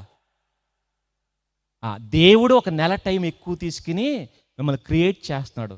అంత విలువైంది మీ శరీరం. అందుకని చెప్తారు ఏమనంటే, అమ్మ విలువైంది కాబట్టి నీ శరీరం ఏం చేయి, దాచుకో అమ్మ అంటే నచ్చట్లేదండి, నచ్చట్లేదు. ఈ నచ్చలేదు మనకి. ఏంటంటే ఈ మధ్యకాలంలో ఒకప్పుడు అరికాలు బొట్టన వేలు కూడా కనపడకుండా కట్టుకునేవారు. ఇప్పుడు అలా పైకి వచ్చేయడమే కాదు, ప్యాంట్లు నిక్కర్లు వేసేసుకుని మళ్ళీ మామూలుగా కాదు, కుక్కలు చింపేసినట్టు చింపేసుకుంటారండి. ఇలా ఎవరు ఏంటి నాకు అర్థం కాదు. కుక్కలు చింపేసినట్టు బట్టలు వేసుకుని, ఎలకలు కొరికేసినట్టు జుట్టు వేసుకుని, ఏంటిది అంటే మళ్ళీ దీనికి ఒక పేరట. ఏంటది? స్టైల్. ఏ స్టైలు? ఏ స్టైలు? ఇది దెయ్యం స్టైల్, ఇది దెయ్యం స్టైల్. ఇది అనుకున్నారు. మీ అవయవాలు చూపించొద్దు. మీ అవయవాలు చాలా విలువైనవి. అది ఏ ఎదవకు పడితే ఎదవకి ఇవ్వద్దు అని చెప్తుంది. నాట్ లాంగ్వేజ్లో, నాట్ లాంగ్వేజ్. నీ శరీరము, నీ బలము, నీ జ్ఞానము, నీ అందము పురుషులకి ఇవ్వద్దు. ఇది ఎవరు చెప్పాలి? మరలా కొడుకు అనుకో తల్లి చెప్పాలి, కూతురు అనుకో చెప్పండి తండ్రి చెప్పాలి. ఎందుకు ఇలా చెప్పాలంటే మీరు గమనించండి, తండ్రి పురుషుడు కాబట్టి ఒక పురుషుడు స్త్రీని ఎలా చూస్తాడో, ఎక్కడెక్కడ చూస్తాడో, చూస్తూ ఏం ఆలోచిస్తాడో ఎవరు తెలుస్తుంది? పురుషుడికి బాగా తెలుసు, పురుషుడికి బాగా తెలుసు. ఎందుకంటే ఒక మగాడి బుద్ధి ఎలా ఉంటుందో, ఎలా ఆలోచిస్తాడో, వాడు ఎలా మాట్లాడతాడో, వాడు లాలన మాటలు ఎలా ఉపయోగిస్తాడో, నేను ఎలా వాడుకోవాలని చూస్తాడో పురుషుడికి బాగా తెలుసు. కాబట్టి కూతురుని కూర్చోబెట్టి చెప్పాలి, అమ్మా పురుషుడి బుద్ధి ఎలా ఉంటుంది, వాడు నీకు అది ఇది తెచ్చేస్తే లొంగిపోకు, వాటికి ఆశపడకు, దూరంగా ఉండి. ఎందుకంటే వాడు చూపు మంచిది కాదు, వాడి మాట మంచిది కాదు, వాడు ఉద్దేశం మంచిది కాదు. ఒకవేళ నువ్వు వాడికి లొంగావా, లొంగిన తర్వాత నీ బతికేమైపోద్దో నీకు తెలియదు. తర్వాత నేను ఎంత అసహ్యంగా చూస్తాడో నీకు తెలియదు. ఎందుకంటే సాటి మగాడుగా మగాడు బుద్ధులని నాకు తెలుసని కూతురుని కూర్చోబెట్టి ఎవరు చెప్పాలి? తండ్రి చెప్పాలి. కొడుకును కూర్చోబెట్టి ఎవరు చెప్పాలి? తల్లి చెప్పాలి. ఎందుకు? ఒక స్త్రీ ఎలా ఉంటుంది, ఏం మాట్లాడుతుంది, ఎందుకు మాట్లాడుతుంది, ఎలా మాట్లాడుతుంది, ఎలా పడగొట్టాలని చూస్తుంది, పడగొట్టిన తర్వాత నేనేం చేస్తుంది, ఈ విషయాలన్నీ స్త్రీ బుద్ధి, స్త్రీగా నీకు తెలుసా తెలీదా? తెలుసు. ఒక స్త్రీ ఎలా ఆలోచిస్తుందో, ఒక చెడు స్త్రీ ఎలా ఆలోచిస్తుందో నీకు తెలుసు. తెలుసు కాబట్టి కొడుకును కూర్చోబెట్టి, నాన్న అమ్మాయిలు ఎలా ఉంటారా, స్త్రీలు ఎలా ఉంటారు, చెడు స్త్రీల జోలికి పోవద్దు. ఎందుకంటే చెడు స్త్రీ బుద్ధి ఎలా ఉంటుంది అని ఎవరు చెప్పాలి? ఇవి చెప్పరు, సిగ్గుపడిపోతారండి. ఎందుకు సిగ్గుపడిపోతారో తెలియదు. ఎందుకంటే వీటి గురించి మాట్లాడడానికి తెగ సిగ్గుపడిపోతారు. మీ పిల్లలు తెలియదు అనుకుంటున్నారా? మీరు చెప్పకపోతే బయట పనికిమాలలో చెప్తారు. ఎవరు అనుకుంటున్నారు? వీళ్ళు నాలెడ్జ్ ఎక్కడ నేర్చుకున్నారు అనుకున్నారు? అందరూ సినిమాలు చూసి, సీరియల్ చూసి, వెబ్ సిరీస్లు చూసి అక్కడ నేర్చుకున్నారు. మీరు చెబితే మీ దగ్గర నేర్చుకుంటారు, లేదా బయటికి వెళ్ళి నేర్చుకున్నారు. ఇప్పుడు చెప్పండి, మీరు సరిగా నేర్పిస్తారా వాళ్ళ? ఎవరు? మీరు సరిగా నేర్పిస్తారు. మంచి నేర్పించేది తల్లి తండ్రి. కాబట్టి కూర్చోబెట్టి చెప్పాలి, రాయ్ జాగ్రత్త, ఆడ మనిషి ఎలా ఉంటుంది, ఆడ మనిషి జోలికి వెళ్తే ఎలా అయిపోతావు గుర్తుపెట్టుకో అని హెచ్చరించాల్సిన తల్లి, పురుషుడు ఎలా ఉంటాడు జాగ్రత్త అమ్మ అని కూతుర్ని కూర్చోబెట్టి హెచ్చరించాల్సింది తండ్రి. ఇప్పుడు చెప్పండి, ఇవిడికి ఎవరున్నారు? లెమూయేలు పురుషుడు కాబట్టి ఎవరు చెప్తున్నారు? తల్లి చెప్తుంది. ఏమని? నీ బలము స్త్రీలకు ఇవ్వద్దు. నెక్స్ట్ ఎవరు వీళ్ళు? రాజుల్ని. ఎవరిని ఏళ్ళతో పెట్టుకుంటే రాజులు కూడా మటాస్ అని అర్థం. మీకు అర్థమైంది? అర్థం కాలేదు. రాజులు తలుచుకుంటే దెబ్బలకు కొదువా అంటారు. రాజు ఏదైనా చేయగలడు. ఎందుకంటే రాజు వాడు శాసనాలు చేయగలడు, శాసనాలు మార్చేయగలడు. ఇప్పుడు మీరు గమనించండి, శాసనాలు రాసే రాజు ఏమైపోతాడట? నాశనం అయిపోతాడట. మన బతుక్కి నువ్వెవడో? నువ్వు రాజువా? ఈ మాట కుక్క కూడా ఎందో. ఇప్పుడు చెప్పండి, ప్రజల్ని పరిపాలించే రాజే వీళ్ళ దెబ్బకి ఏమైపోతాడు? నాశనం అయిపోతాడు. మరి నువ్వు, నేను పెద్ద ఈరున్న నెలకు సంసోను ముందు సింహం నిలబడితే సింగిల్ హ్యాండ్తో చంపేస్తాడు. Single hand. సంసోను ముందు సింహం, పైగా మామూలు సింహం కాదు, కొదమ సింహం గాండ్రిస్తూ వస్తే అదరడు, బెదరడు, భయపడ్డు, వెనక్కి తిరగడు, సింగిల్ హ్యాండ్తో చంపేస్తాడు. అలాంటి వాడు అంత బలవంతుడు ఎక్కడ పెట్టి చంపేసింది తెలుసా? తోడ మీద ఇటు చంపేసింది, తోడ మీద పొడుకోబెట్టి చంపేసింది. ఇది లేడీస్కున్న పవర్, లేడీస్కున్న పవర్. వాళ్ళ బలం లేకపోవచ్చు, కానీ నిన్ను మట్టిలో కలిపేయడం వాళ్ళకి చిటికేసినంత ఈజీ, చిటికేసినంత ఈజీ. జాగ్రత్త గుర్తుపెట్టుకోండి. అదే తల్లి చెప్తుంది, రాజులు సైతం ఏమైపోతారు? నాశనం, నాశనం. ఇప్పుడు చెప్పండి, పురుషులు కూడా సేమ్ టు సేమ్, వీళ్ళేం తక్కువ తినలేదు. వీళ్ళ మిమ్మల్ని వాడుకున్న తర్వాత అవసరం తీరిపోయిందా, మిమ్మల్ని పురుగు కంటే హీనంగా చూస్తారు, పురుగు కంటే హీనంగా.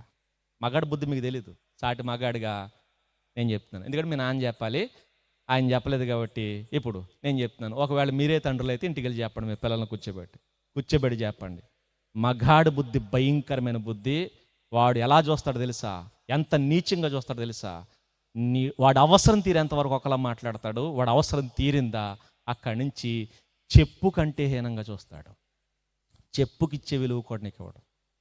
అంత దారుణంగా ఉంటాడు, అంత దారుణంగా.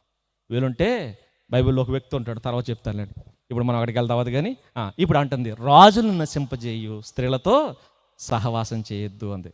ఇది ఫస్ట్. స్త్రీల దగ్గరికి వెళ్ళదు, స్త్రీలకు దూరంగా ఉండని చెప్పింది. ఇక రెండో బ్యాచ్ ఏంటి? ఒకటి అమ్మాయిల పిచ్చి, రెండో పిచ్చి తాగుడు పిచ్చి. ఇది రెండో స్టెప్ అనమాట. అయ్యగారికి ఏమి ఎక్కువైపోయినాయట? ఎప్పుడైతే రాజు అయ్యాడో పార్టీలు ఎక్కువైపోయినాయటండి. మన అబ్బాయిలకి మాట్లాడితే పార్టీ, పక్కడు బండి కొన్నాడు అనుకో, పార్టీ ఎదురా అంటాడు.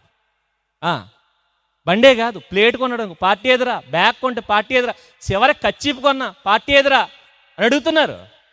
పార్టీ ఏది, పార్టీ ఏది, పార్టీ ఏది? ఏంటా పార్టీ? టీ పార్టీయా, డ్రింక్ పార్టీయా? కాదు, మరే పార్టీ? పొడతే పార్టీ, చస్తే పార్టీ, ప్రతిదానికి పార్టీ. ఏంటా పార్టీ? అందుకే మీరు గమనించండి, రోడ్లకి ఎవరి బర్త్డే అయినా రోడ్లకి వేస్తున్నారు. ఈడి బర్త్డే అయినా రోడ్డు ఎక్కేసి, ఎవరికి రాజకీయ నాయకులదైనా రోడ్డు ఎక్కేసి, సినిమా హీరోలదైనా రోడ్డు ఎక్కేసి ఏంటి చేసేది అంటే, రోడ్డుమయంగా బళ్ళ మీద కేకులు పెట్టి కోస్తూ బీరు బాటిల్ పొంగిస్తున్నారు బెడ్లో, బీరు బాటిల్. పైగా పొంగించి ఫోటోలు తీసి ఎక్కడ ఫేస్బుక్లో ప్రచురపరుచుకున్నారు. మరలా సిగ్గు లేకుండా ఇలా చేస్తున్న వీళ్ళకి అమ్మా నాన్న ఉన్నారా లేరా?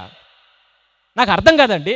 ఒకప్పుడు తల్లులు మీరు గమనించండి, పొరపాటున చీకటి పడే సమయం ఏదైతే ఉందో, చీకటి పడే సమయం, తల్లి పనికెళ్ళి వచ్చిన తల్లి గబగబా కొండలు గడుగుతూనో, గబగబా బట్టలు దూతూనో, మిగిలిన పనులు చేసుకుంటూ పొద్దుంక చూసేది. సూర్యుడు అలా వెళ్ళిపోతున్నాడా, చీకటి పడే టయానికి పిల్లలు ఎక్కడైనా రోడ్డు మీద ఆడుకుంటుంటే ఒక కేకేసేది. ఏంటి ఆ కేక? రాయ్, చీకటి పడుతుంది, వస్తావా అనేది. ఫస్ట్ కేక రాలేదనుకోండి, రెండో కేక వచ్చావా అనేది. అయినా రాలేదనుకోండి, రమ్మంటావా అనేది. మూడో కేక అయినా రాలేదనుకోండి, మూడోసారి కొట్టివేయబడింది. ఇక చేతికి ఏది దొరికితే తెచ్చుకుని వెళ్ళేది. ఆడి దరిద్రానికి గరిట దొరికిందా గరిట, బరిక దొరికిందా బరిక, ఏది దొరికితే తెచ్చుకుని వెళ్ళేదండి. వెళ్ళి అక్కడ పట్టుకునేదండి జుట్టు పట్టుకుని, ఇంకా నడిపించుకు రావడం కాదు, జుట్టు పట్టుకుని ఈడ్చుకుంటూ వస్తావు. ఒక పక్క దబేల్ ఒక పక్క నుంచి అడి ఏడుస్తుంటే తీసుకొచ్చి వాడు పైగా మట్టిలో దొల్లించుకుంటూ కొట్టుకొచ్చిన తర్వాత నీళ్ళు పోతా, స్నానం చెప్పి మళ్ళీ ఈవిడే చేపించేది. ఓ పక్కన కొడతా ఉండేది, ఇంకో పక్క స్నానం చెప్పి చెంబెట్టి నెత్తి మీద ఒకటి వేసేది. ఏకేస్తుంటే రావురా అని, మళ్ళీ ఈపు మీద పెడేయమని కొట్టేది. ఎన్నిసార్లు పిలవ, మళ్ళీ ఏడుతుండగా మళ్ళా లోపల తీసుకెళ్ళి బట్టలేసి కూర్చోబెట్టి ప్లేటు ముందెట్టి తినా లాగి దవడమే కొట్టి తినిపించేవారు. తినేసిన తర్వాత పడుకో అనేది, పడుకోబెట్టారు. చీకటి పడక ముందడు ఏమవ్వాలి? పడుకోవాలి. చూసారా చూడలేదా? చూడడం ఏంటి, మన అమ్మలు మనకే చేసి ఉంటారు, ఆ బ్యాచ్ మందే. ఇది పరిస్థితి. చీకటి పడక ముందు పడుకోవాలని. మరి ఇప్పుడు చీకటి పడిన తర్వాత బయటకు వస్తున్నారు వీళ్ళందరూ. చీకటి పడిన తర్వాత నాకు అర్థం కాదు. ఒకప్పుడు చీకటి పడక ముందే తీసుకెళ్ళి ఇంట్లో పడుకోబెట్టేవారు కదా. ఇప్పుడు చీకటి పడిన తర్వాత బైకులు వేసుకుని బయటికి వెళ్తుంటే ఏ తల్లి అయినవరో ఎక్కడికి వెళ్తున్నావు, నీకు పని ఏంటని అడ్డం కొడుతున్నారా? ఎందుకు వెళ్తున్నారు? మీ పిల్లలకి ఏమైనా జాబ్ ఇచ్చారు? గుర్కా జాబ్ ఏమైనా ఇచ్చారండి వీళ్ళకి? ఊరంట తిరగడానికి అర్ధరాత్రి ఎవరు తిరుగుతారు? గుర్కా వాళ్ళు తిరుగుతారు, పోలీసులు తిరుగుతారు. నీకేమైనా పోలీస్ జాబ్ ఇచ్చారా, గుర్కా జాబ్ ఇచ్చారా? మరి ఎందుకు తిరుగుతున్నా? వీళ్ళిద్దరు కాకుండా తిరిగేది ఎవరు? వీళ్ళిద్దరు కాకుండా ఓరకొక్కలు తిరుగుతాయి, ఓరకొక్కలు అవి తిరుగుతాయండి. పైగా ఎలా తిరుగుతుంది తెలుసా? ఏదో ఆకస్మిక తనిఖీకి అధికారి వచ్చినట్టు ఆ వీధిని సీరియస్గా పరిగెట్టుకొస్తుందండి. ఈ వీధికి వచ్చి సీరియస్గా చూసి మరలా సీరియస్గా వెళ్ళిపోయి అక్కడ స్టడీగా నుంచి ఉంటుంది మధ్యలో. ఎవడు పంపించాడు దీన్ని? ఎవడో పంపించలేదు. అందుకని దారంటే బైక్ వేసుకెళ్దాం అనుకోండి, మన మీద అరుస్తూ ఉంటుంది, మన మీద దొంగల్లాగా, ఇదేం పోలీస్ కుక్కలాగా మనల్ని పట్టుకునేటట్టు. ఎవడిచ్చాడు దీనికి డ్యూటీ? ఎవడిచ్చాడు? లాగి దిగి 4 పీకే దాకా అరుస్తుంది. పీకేమనుకోండి పోతుంది. అలాగే మీ పిల్లలు ఎందుకు తిరుగుతున్నప్పుడు ఏం చేస్తున్నారు? అర్ధరాత్రి పూట బైకుల మీద బయట తిరుగుతుంటే ఏం చేస్తున్నావు? అడగకుండా ఏం చేస్తున్నావు? నువ్వు తల్లివేనా? పైగా నీకు కష్టం తెలుసా? వాడిని కష్టపడి కన్నాను అనుకున్నావు, గాలికి వచ్చాడా? ఎలా వచ్చాడు? నెత్తురు దాపోసి కన్నా పిల్లలేనా? ఒకవేళ కంటే మీరు అలా వదిలేస్తారు. ఈరోజు ఎంతమంది రోడ్ల మీద ఒకప్పుడు ఎలకలు కుక్కలు చచ్చిపోయి తెల్లవారిన తర్వాత చూస్తే రోడ్డు ప్రమాదాలు చచ్చిపోయిందండి తెలుసా? అర్ధరాత్రి తిరుగుతూ పందుకొక్కులు, ఎలకలు, కుక్కలు చచ్చిపోయావండి లారీల కింద వాటి కింద పడి. ఇప్పుడు పిల్లలు చచ్చిపోతున్నారు. ఎందుకు? మరలా చెప్తాను, వాళ్ళకి తెలియదు, వాళ్ళకంత నాలెడ్జ్ లేదు. ఇది వాళ్ళ తప్పు కాదు. వాళ్ళు టీనేజ్లో ఉన్నారు, వాళ్ళకి అంత నాలెడ్జ్ లేదు. బయటికి వెళ్ళి ఎలా బతకాలో వాళ్ళకి తెలియదు. బ్రతుకు విలువేంటో వాళ్ళకి తెలియదు. కాబట్టి కూర్చోబెట్టి చెప్పాల్సింది నువ్వే. లైఫ్ వాల్యూ గురించి చెప్పాలి, ఈ బ్రతుకు విలువ గురించి చెప్పాలి. ఏది రోజు అది మానేశారండి. పైగా కష్టాలు చెప్పట్లేదట. మా అబ్బాయికి ఏ కష్టము లేకుండా పెంచానండి, మా అమ్మాయికి ఏ కష్టం తెలియకుండా పెంచానంటే అడుక్కు తింటారు. కష్టాలు తెలియపరిచి పెంచండి. మీకు ఎంత కష్టపడుతున్నారో ఆ కష్టం అంతా చెప్పి పెంచండి. ఇప్పుడు ఈ తల్లి అంటుంది, ద్రాక్షారసము తాగుట రాజులకు తాగదు. ఇప్పుడు చెప్పండి, మీ పిల్లలు తాగుబోతులేనా అని అడిగితే ఇస్సలు చెప్పరు మీరు, నాకు తెలుసు. అయినా నేను మిమ్మల్ని అడగను. ఒకవేళ తాగుబోతులేని మీ పిల్లలు అంటే మీరు ఏం చేస్తున్నారు? మళ్ళీ పైగా స్టేట్మెంట్ ఏంటో తెలుసా అండి? ఈరోజు ఎవరు తాగకుండా ఉంటున్నారండి? అవునా? అయితే కలిసి తాగేస్తారా కూర్చుని? ఈరోజు ఏంటో తెలుసా? నాన్న ఫుల్ బాటిల్ తెస్తున్నాడట, కొడుకు సోడా బాటిల్ తెస్తున్నాడట, అమ్మ ఆమ్లెట్ వేసుకొస్తుందట, చెల్లెలు చిప్స్ తెస్తుందట, నలుగురు కూర్చుని తాగేస్తున్నారట. ఏ ఫ్యామిలీ ఇది? Royal family. సిగ్గులేదా? ఇలా తయారైపోయారండి. ఏంటి, ఒకప్పుడు మగాళ్ళు తాగేవారండి, ఇప్పుడు ఆడవాళ్ళు ఎక్కువ తాగేస్తున్నారు. నా దగ్గర ఒక పోస్ట్ ఉంది, ఒక చోట పురుషులందరూ వెళ్ళి పోలీస్ స్టేషన్లో కేసు పెట్టారండి. పాడేరు సైడ్ అనుకుంటా, విజయనగరం సైడ్, పాడేరు సైడ్. మొత్తం పురుషులందరూ వెళ్ళి కంప్లైంట్ ఇచ్చారు పోలీస్ స్టేషన్లో. ఏంటి ఆ కంప్లైంట్ అంటే, అయ్యా మమ్మల్ని మా భార్యల నుంచి కాపాడండి అని. ఏం చేస్తున్నారంటే, వీళ్ళు కష్టపడి తెచ్చిన డబ్బులని వీళ్ళు తాగేస్తున్నారండి. ఇంటి దగ్గరకు వచ్చింది, మా భార్యలు ₹1 కూడా ఉంచట్లేదు, మొత్తం ఏం చేస్తున్నారు? తాగేస్తారు. కాపాడండి. నేను, నా దగ్గర పోస్ట్ ఉంది, కావాలంటే మీకు చూపిస్తాను. నేను పేపర్లో పడ్డది. దయచేసి మా భార్యల నుంచి మమ్మల్ని కాపాడండి. ఏంటంటే ఇది? ఆడవాళ్ళు తాగేయడం ఏంటండి? పైగా మనం 31st నైట్ మన ఆడవాళ్ళందరూ తాగేసి ఏం చేస్తున్నారట? రోడ్ల మీద గంతులేస్తూ హ్యాపీ న్యూ ఇయర్ అర్ధరాత్రి 12 దాటిన తర్వాత అంటే గాంధీ గారి కళల్ని నిజం చేస్తున్నారు. నిజంగా గాంధీ గారు తెలియక అన్నాడు కానీ ఏమనుకన్నారట? గాంధీ గారి కళ, ఆడపిల్ల అర్ధరాత్రి ఒంటరిగా నడి రోడ్డు మీద నడిచి వెళ్ళినప్పుడు నిజమైన స్వాతంత్రం. కానీ ఇప్పుడు ఒంటరిగా నడిచి వెళ్ళడం కాదు, బీరు బాటిల్ ఇచ్చుకుని తాక్కుంటూ వెళ్ళిపోతుంది ఇవిడ. ఇప్పుడు కనుక గాంధీ గారు ఉంటే మన దగ్గరకు వచ్చి దండం పెట్టి మరి అంటాడు, అమ్మా ఎంత స్వతంత్రం వద్దమ్మా, దయచేసి ఇంటికి వెళ్ళిపోమ్మా, నాకు తెలియక అన్నానమ్మా అప్పుడు కళ, మరి మరీ ఎంత అడ్వాన్స్ అయిపోతుంది నాకు తెలియదమ్మా, దయచేసి ఇంటికి వెళ్ళిపోమ్మని మన కాళ్ళ ఎలా పట్టుకుని బతిమాలుతాడు ఆయన. మరి జాతిపిత కదా, తప్పదు మరి ఆయనకి. పొరపాటును బుద్ధి లేక కన్నానమ్మా, ఇంకెప్పుడు ఇలాంటి కళ్ళకి కన్నమ్మా, దయచేసి నా కోరిక వెనక తీర్చుకుంటున్నాను, మీరు ఏం చేయండి, మానేయండి అంటాడు. అంత అడ్వాన్స్ అయిపోయారండి. ఆడోళ్ళు తాగేయడం ఏంటండి అంటే తాగేస్తున్నారు. ఈరోజు తాగడం స్టేటస్ సింబల్ అనుకుంటున్నారు. కానీ బైబిల్ ఇచ్చే స్టేట్మెంట్ ఏంటో తెలుసా? చెప్పండి. తాగుబోతులు, వ్యభిచారులు పరలోక రాజ్యంలో ప్రవేశించరు. ఇప్పుడు చెప్పండి, మీ అబ్బాయి తాగుబోతు అయితే పరలోకం వస్తాడా? మీ ఆయన తాగుబోతు అయితే పరలోకం వస్తాడా? మరి ఎందుకు మానేమని చెప్పట్లేదు? ఎందుకు మానే? ఇప్పుడు చెప్పండి, సంఘమా కాదు, పక్కన పెట్టండి, కుటుంబమా, క్రీస్తు రాకకి సిద్ధమా అంటే ఏం చేద్దాం? మీ ఆయన తాగేసి తిరుగుతున్నాడు రోడ్డు అంట, మీ అబ్బాయి తాగేసి తిరుగుతున్నాడు రోడ్డు అంట, నువ్వేం చేస్తున్నావు? ఈవిడ మాత్రం తెక్కార్చేస్తుందండి కన్నీళ్ళు కార్చేసి ప్రార్థన. మళ్ళీ పాస్టర్ గారు అడిగింది తినేస్తారు మీరు అందరూ. అయ్యా మా అబ్బాయి కోసం ప్రార్థన చేయండి అంటే ఆడిని గాలి కుదిలేసి మేము చేయాలి ప్రార్థన? మేము ఉపవాసం, పాస్టర్లు అందరూ షుగర్లు వచ్చేసినాయండి. ఎందుకనుకుంటున్నారు? మీకోసం ఉపవాసాలు ఉండి వీళ్ళ ఆరోగ్యాలు నాశనం చేసుకున్నారు. నేను అస్సలు ఉన్నాను, ఎందుకంటే నేను ఎలాంటి వాళ్ళు కాదు, మాది వేరే బ్యాచ్. వీళ్ళకలా సాఫ్ట్గా ఉంటే పని అవుతాం, మమ్మల్ని బాధే బ్యాచ్. మీరు ఉండకుండా మమ్మల్ని ఉండమంటారేంటి? మేము చేయాలి ప్రార్థనలో, మీరు వదిలేస్తారు వాళ్ళని గాలికి. వాళ్ళు సిద్ధపడకపోతే కుటుంబం ఎక్కడ ఉంటుంది? ఎక్కడ ఉంటుంది? అంటే మీ భర్తని పరలోకి తీసుకెళ్దామని లేదు మీకు, మీ పిల్లల్ని పరలోకి తీసుకొద్దామని లేదు మీకు. పైగా సిద్ధపడకుండా సిద్ధపరచకుండా ఏం చేస్తాం? ఇంకా చెప్పాలంటే మనం సిద్ధపడితే ఫస్ట్ మన కుటుంబాన్ని సిద్ధపరుస్తాం, మన కుటుంబం సిద్ధపడితే నెక్స్ట్ మన సంఘాన్ని సిద్ధపరుస్తాం, మన సంఘం సిద్ధపడితే నెక్స్ట్ సమాజాన్ని సిద్ధపడతాం. ఇప్పుడు చెప్పండి, సంఘమా పక్కనెట్టేయండి, కుటుంబమా సిద్ధపడ్డారా? సిద్ధపడితే నెక్స్ట్ సంఘం, నెక్స్ట్ సంఘం. ఫస్ట్ కుటుంబాన్ని సిద్ధపరచండి. ఈ తల్లి సిద్ధపరుస్తుంది, నాన్న ద్రాక్షారసము తాగుట రాజులకు తగదు. ఇప్పుడు చెప్పండి, మేము రాజు కాదండి అంటారు. ఇక్కడ ఎవరి గురించి? రాజులకు తగదు. లెమూయేలు అది రాజులకు తగదు. మద్యపానాశక్తి అధికారులకు తగదు. తాగిన ఎళ్ళ వారు కట్టళ్ళు మర్చిపోతారు. మీరు గమనించండి, తాగితే ఏంటి ప్రాబ్లం అనుకుంటారేమో, తాగినోడు బాధ్యతలు మర్చిపోతాడు.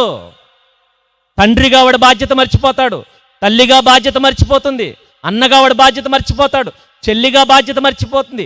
ఎవరి బాధ్యతలు వాళ్ళకు ఉన్నాయి, వాళ్ళ బాధ్యతలు మర్చిపోతారు. పైగా మేము రాజులు కాదనుకున్నారేమో, రాజు కాదా? రాజు కాదా? మీరు గమనించండి, మనం దేశానికి రాజులు కాదేమో, రాజ్యానికి రాజులు కాదేమో, కానీ నీ కుటుంబానికి నువ్వే రాజు. నీ భార్య దగ్గరికి వెళ్ళి అడుగు, అమ్మా నీ రాజు ఎవరంటే ఏమంటది? మా ఆయన మహారాజు అంటది. నువ్వు మంచోడు అయితే.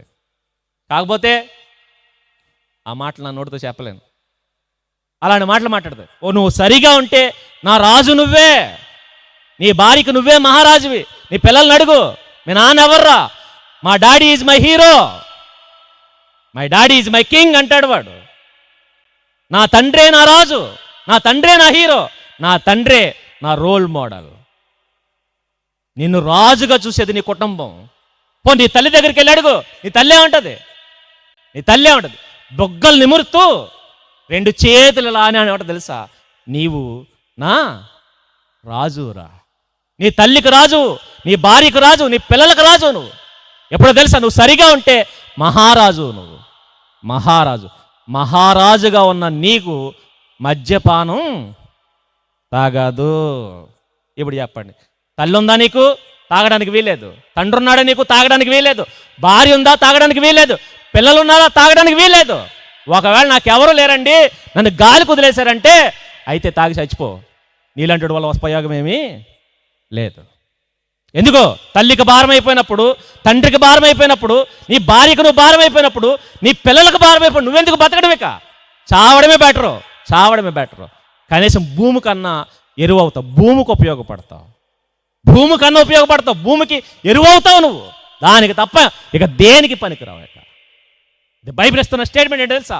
రాజులకు తగదు. మీరు గమనించండి, తాగిన వాళ్ళు కుటుంబ బాధ్యతలు నెరవేరుస్తున్నారా? నెరవేర్చరు. పిల్లలకు సరైన బట్టలు ఉండవు, భార్యకి సరైన పోషణ ఉండదు, సరైన విలువ ఉండదు. మీరు గమనించండి, మీరు తాగేసి తిరుగుతుంటే నీ భార్యను పక్కోళ్ళు ఎలా చూస్తారో తెలుసా? ఎంత నీచంగా చూస్తారో తెలుసా? ఎంత ఆశగా చూస్తారో తెలుసా? తెలీదు, నీకేం తెలీదు. తాగేసి రోడ్డు పక్కన దొల్లటం తెలుసు అంతే. నీ మూలంగా నీ కుటుంబ విలువ దిగజారిపోతుందన్న సంగతి తెలుసా? చివరికి నీ కడుపును పుట్టిన ఆడపిల్ల రోడ్డు అంటే వెళ్తుంటే ప్రతి వాడు కుక్క సగిలించినట్టు సగిలిస్తాడు. తెలుసా? నువ్వు సరిగా ఉంటే వాళ్ళ వంక చూడడానికి కూడా భయపడతాడు, వాళ్ళ పేరు తలుచుకోవడానికి కూడా భయపడతాడు. నువ్వు సరిగ్గా లేకపోతే ప్రతి కుక్క ఏలేసి మరి కేకేస్తుంది. బాధ్యతలు మర్చిపోతున్నావు, బాధ్యతలు మర్చిపోతావు. బైబిల్ ఇస్తున్న స్టేట్మెంట్, బాధ్యతలు మర్చిపోతారు. మీరు ఎవరో తెలుసా? సెక్యూరిటీ కాయాలి వాళ్ళకి. వాళ్ళ ముందు నువ్వు ఉన్నప్పుడు వాళ్ళు నీ వెనక నిర్భయంగా బతకాలి. నిర్భయంగా ఏ ఆపద వచ్చినా, ఏ కష్టం వచ్చినా, ఏ శ్రమ వచ్చినా ముందు నిలబాల్సింది నువ్వు, నీ వెనక నిశ్చింతగా బతకాల్సింది వాళ్ళు. కానీ ఈరోజు ఆ బాధ్యతలు మర్చిపోయి తాగి తిరుగుతున్నారు. పురుషులు తాగి తిరుగుతున్నారు. తల్లి చెబుతుంది, ఎందుకు లేకపోతే తెలుసా? తల్లి సరి చేయకపోతే కొడుకు ఎలాగవుతాడు? కూర్చోబెట్టి చెప్పండి, మీ కొడుకు తాగితే పెళ్లి చేయనని చెప్పండి, వాడికి పెళ్లి చేయనని చెప్పు. రాయ్, నీకు పెళ్ళి అవ్వాలంటే ముందేం మానే? తాగడం మానే. తాగడమే కాదు, పెళ్ళే కాదు, కొంపల నుంచి బయటికి గెంటేస్తాను నేను. చెప్పండి, నువ్వు తాగుతూ నాకు కనిపించినా, ఇంకోసారి తాగి నా కళ్ళ ముందుకు వచ్చినా, తాగుడు అలవాటు మానకపోతే కొంపలో నుంచి బయటికి గెంటి చిల్లు గవ్వకూడదు నీకు అని చెప్పండి. కానీ అక్కడ వచ్చేస్తే ప్రేమలు మీకు, ఇక్కడ వచ్చేస్తున్నాయి ప్రేమలు మీకు. ఏంటి ప్రేమ? ప్రేమ కలిగిన వాడు ఏం చేస్తాడో తెలుసా? బెత్తం వాడతాడో సరిచేస్తాడు వాడిని. బెత్తం వాడిన వాడు తన పిల్లలకు విరోధి, వాడు శత్రువు. మీరు మీ పిల్లలకు మీరే శత్రువులు. వాళ్ళని సరి చేయకపోతే వాళ్ళ బద్ధ శత్రువులు మీరే నాశనం చేస్తున్నారు. విలువ లేకుండా వదిలేసి మళ్ళీ పైగా ఎవరినో తీసుకొచ్చి తగిలిచ్చేస్తారండి. ఎవరు గొంతు కోస్తావు? ఏ ఆడపిల్ల గొంతు కోస్తావు? ఎవరి జీవితాన్ని నాశనం చేస్తావు? వదిలేస్తాడు అనుకున్నావా? దేవుడిచ్చిన సాక్ష్యం ఏంటి తెలుసా? దేవుడు ప్రతి ఒక్కరి తరపున ఒక్క తలపుచ్చుకుంటాడు. నీవు అన్యాయంగా ఏడిపించిన నీ భార్య ప్రతి కన్నీటి బొట్టుకి లెక్క అడుగుతాడు.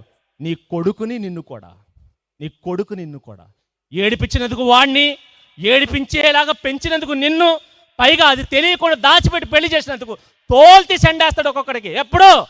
క్రీస్తు రాకడ రోజు ఎండగట్టబోతాడు. అడగండి మీ అందరినీ, ప్రతిరోజు ప్రతి ఒక్కరిని నిలబెట్టి కడిగేయకపోతాడు. అడగండి, ప్రతి దానికి లెక్క అడుగుతాడు. ఆ తల్లి ఎంత చక్కగా చెప్తుంది చూడు, బాధ్యతలు మర్చిపోతావు. ఇంకేమంటుంది? దీనులందరికీ అన్యాయం చేస్తావు అన్న చూడండి, అన్యాయం చేస్తావు. ఇప్పుడు ఎవరు తాగాలి చెప్తుంది? అధికారులు తాగకూడదు, రాజులు తాగకూడదు. ఎవరు తాగాలంటే ఎవరు? నేను అన్నాను ఇందాక, పాస్టర్ గారు అలా మాట్లాడతారంటే నేను మాట్లాడిన మాట కాదు. చచ్చిపోయేవాడికి పట్టించండి. చచ్చిపోయేవాడికి, ప్రాణం పోతున్న వారికి ద్రాక్షారసమునియుడి, మనోవ్యాకుల్యము గలవానికి ద్రాక్షారసమునియుడి. వారు తాగి తమ పేదరికమును మారుతారు. ఏం మర్చిపోతారు? పేదరికం. ఎవరు తాగాలి? ప్రాణం పోతున్నవాడు తాగాలి. నెక్స్ట్ మనోవ్యాకుల్యము గలవాడు తాగాలి. నెక్స్ట్ పేదవాడు తాగాలి. ఇది బంపర్ ఆఫర్ కింద ఉంటుంది కొంతమందికి. ఎందుకంటే నాకు చాలా బాధలు ఉన్నాయండి, నాకు చాలా రోగాలు ఉన్నాయండి, ప్రాణం పోతున్నట్టు ఉందండి, అందుకని తాగేస్తానండి. నెక్స్ట్ నాకు మనోవ్యాకుల్యం ఎక్కువైపోయిందండి, అందుకే తాగేస్తానండి. నెక్స్ట్ నేను పేదోనండి, తాగేస్తాను. ఓ పాస్టర్ గారు అలాగే తాగేస్తున్నారట. మన సెమినార్లో నన్ను ప్రశ్న అడిగారు. ఏంటి ఆ ప్రశ్న అంటే, పాస్టర్ గారు తాగేస్తుంటే ఒక యవనస్తుడు అడిగాడటండి. ఏమని అడిగాడంటే, అయ్యా క్రైస్తవులు కదా మనం తాగకూడదు కదా, మీరెందుకు తాగుతున్నారంటే అప్పుడు అన్నాడట, నీకు బైబిల్ తెలియదు అన్నట్టు. ఎవరికి? ఆ కుర్రోడికి, అడిగిన కుర్రోడికి. నీకు బైబిల్ తెలియదని తాగొచ్చు. ఎవరు తాగొచ్చు అంటే ఇదే తీసేటండి. ఎవరు తాగొచ్చు? ప్రాణం పోతున్నవాడు తాగొచ్చు, మనోవ్యాకుల్యం గలవాడు తాగొచ్చు. అప్పుడు ఆయన అడట, నాకు బోల్డ్ అని బాధలు ఉన్నాయి, అందుకే నేను ఏం చేస్తున్నాను? తాగేస్తున్నాను. తర్వాత నాకు డబ్బు లేదు, అప్పులు ఉన్నాయి, నేను పేదోడిని కాబట్టి ఏం చేస్తున్నాను? తాగేస్తున్నాను. కాబట్టి నాకు శ్రమలు ఎక్కువైపోయినాయి, తాగేస్తున్నాను అన్నాడట. తాగేచ్చండి. మనకు రెఫరెన్స్లు ఎలా అర్థం అవుతాయి? పెళ్ళిలో కొంతమంది తాగేస్తూ ఉంటారు తెలుసా? కానాను విందులో రెఫరెన్స్లు భలే అర్థం అవుతాయి మనకి. రెఫరెన్సులు, మీ కోరికలకు రెఫరెన్స్లు పాడు చేయకండి దయచేసి. వాక్యం అడ్డం పెట్టుకోకండి, వాక్యాన్ని అసలు అడ్డం పెట్టుకోవద్దు. ఇక్కడ చెబుతుంది అది కాదు. ప్రాణం పోతున్నవాడికి ద్రాక్షారసం అంటే ఎందుకు చెప్తున్నాడు తెలుసా? మీరు గమనించండి, మద్యం అనేది మత్తు కలిగిస్తుంది. ఆ మత్తు ఎవరికి ఇచ్చేవారంటే ప్రాణం పోతున్నవారు, చచ్చిపోయేవాడికి ఇచ్చేవాడండి. చచ్చిపోయే వాళ్ళు ఎవరు అనుకున్నారు? నేరస్తులు ఉంటారు చూసారా, నేరస్తులకి రాజులు శిక్షలు వేసేవారు. శిక్షలు వేస్తున్నప్పుడు భయంకరమైన శిక్షలు వేసేవారు, మామూలు శిక్షలు కాదు. ఆ శిక్షలకు ముందు వీళ్ళ భయంతో అరిచి శిక్ష పూర్తవక ముందు చచ్చిపోయేవారు. శిక్ష పడాలి, పడిన శిక్ష ఏమవ్వాలి? వాడికి అనుభవించాలి. వాడు అనుభవించాలి కాబట్టి వాడికి ఆ శిక్ష తెలియాలి. అందుకని ఏం చేసేవారంటే శిక్ష అనుభవించకుండా చచ్చిపోయేవారు.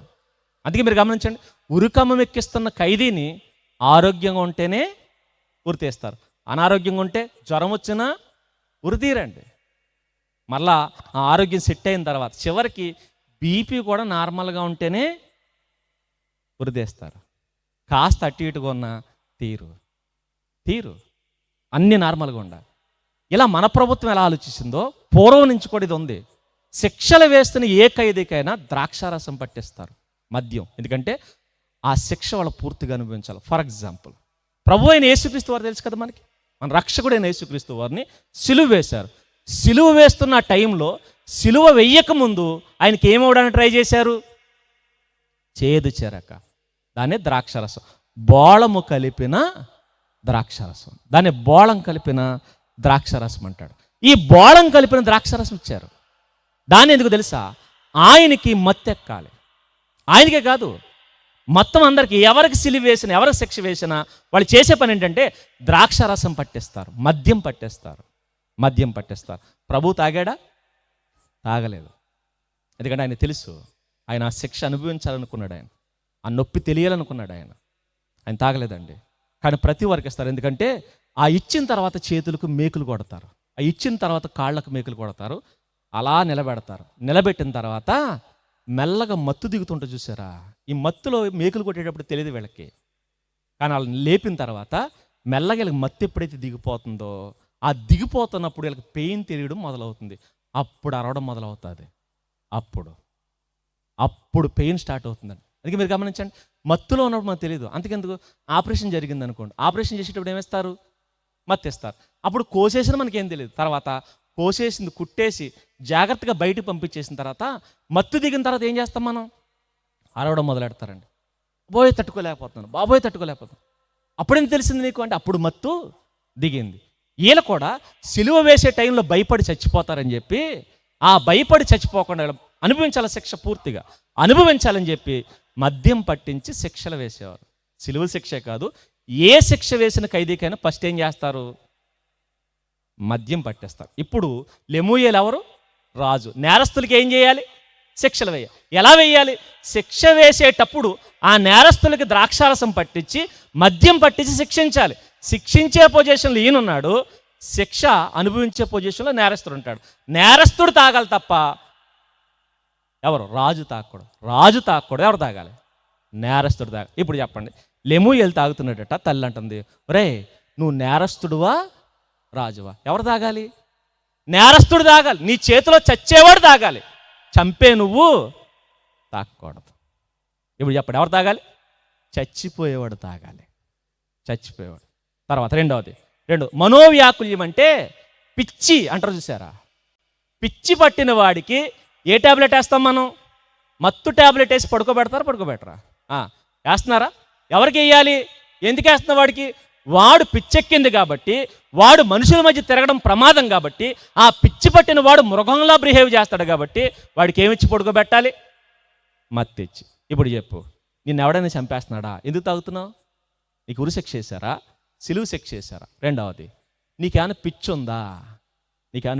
పిచ్చి ఉన్నా ఇప్పుడు తాగడానికి లేదు, ఎక్కడికి వెళ్ళాలి?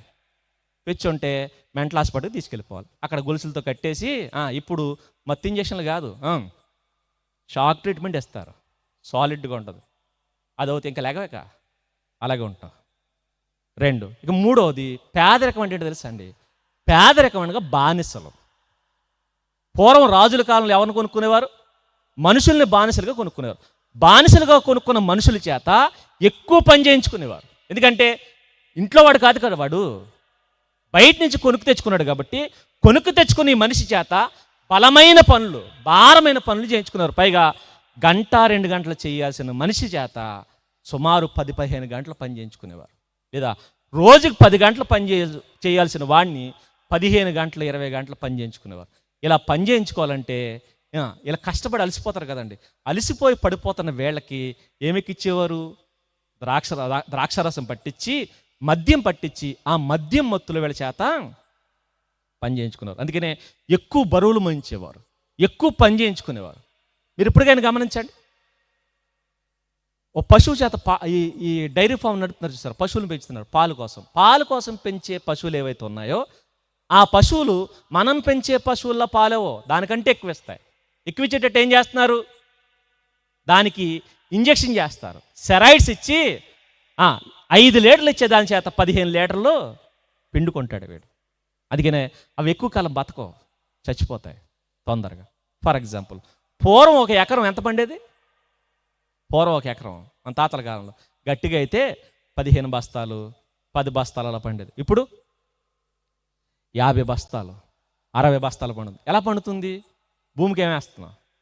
ఎరువేసి అది పండేదానికంటే ఎక్కువ లాగేస్తున్నాం కదా, ఎరువేసి లాగేస్తున్నాం. ఇప్పుడు చెప్పండి, ఎరువు భూమికి మందు, సెరాయిడ్స్ పశువులకి మందు.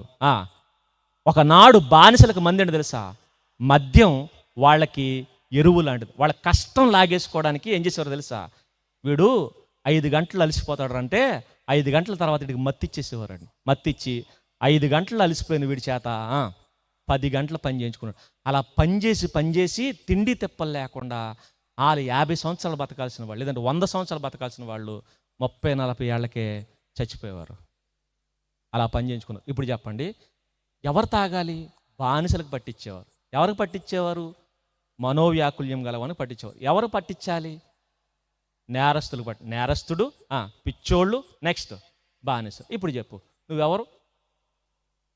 తాగుబోతులు అంటే వాళ్ళని అడుగుతున్నా, నువ్వెవరు? నువ్వు బానిసవా? ఎవరు అమ్మేశారు నిన్ను? అమ్మితే మీ అమ్మ అమ్మేసి ఉంటుంది. ఎవరు కొనుక్కున్నారు? మీ ఆవిడ కొనుక్కుంది, అంతే కదా? అదే కదండి. ఎవరు అమ్మేశారు? నేను మీ అమ్మగారు అమ్మేశారు. ఎవరు కొనుక్కున్నారు? కొనుక్కున్న మీ ఆవిడ నేను బానిసలో చూస్తుందా, రాజులా చూస్తుందా? రాజులనక చూసి మరి నువ్వు ఎందుకు తాగుతున్నావు? అమ్మిన మీ అమ్మ నిన్ను మహారాజులోనే అమ్మింది. కొనుక్కున్న నీ భార్య నిన్ను మహారాజులోనే కొనుక్కుంది. కొనుక్కుని నువ్వు రాజుగా ఉండరంటే నువ్వేమవుతున్నావు?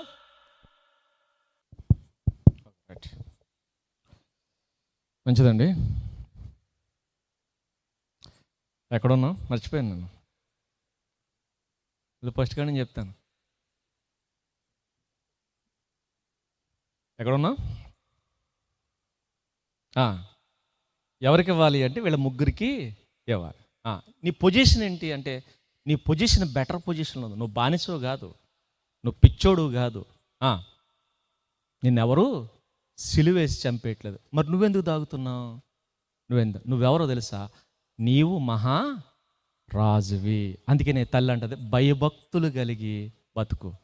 లెమ్మయ్యలకు చెప్తున్నమాట, తప్పుడు సహవాసాలు చేయదు. అర్జెంట్గా ఏం కట్ చేయి? అమ్మాయిలతో సహవాసం కట్ చేయి. రెండోది, తాగుడు బంద్ చేయి. నువ్వు ద్రాక్షారసం జోలికి వెళ్ళొద్దు, మద్యం జోలికి వెళ్ళొద్దు అంతే. సరే, ఇవి మానేసి భక్తిగా బతికితే ఏంటి ప్రయోజనం? ఇవి మానేసి భక్తిగా, సరే, తాగకుండా అమ్మాయిలతో సహవాసం చేయకుండా పవిత్రంగా పరిశుద్ధంగా బతికితే, సన్నిధిలో దేవాలయానికి వచ్చి దేవుని మాటలు వింటూ దేవుని సన్నిధిలో బతికితే వచ్చే లాభం ఏంటి అంటే, అప్పుడు ఏంటది? గుణవతి అయిన భార్య దొరుకుట అరుదు అని. నువ్వు భక్తిగా ఉంటే దేవుడు చెప్పినట్టు బతికితే ఏమొస్తుందట? నీకు వచ్చే గిఫ్ట్ ఏంటో తెలుసా? దేవుడిచ్చే గిఫ్ట్. దేవుడు చెప్పినట్టు బతికితే ఎవరు వస్తారు? గుణవతి అయిన భార్య. ఇది ఒకటి రాసేసుకుంటారు మన వాళ్ళు. ఇది ఒకటే కాదు, ఈ గిఫ్ట్ నీకు రావాలంటే పైన అమ్మ చెప్పినవన్నీ వినాలి. మళ్ళా ఇవన్నీ ఎవరు చెప్పాలి?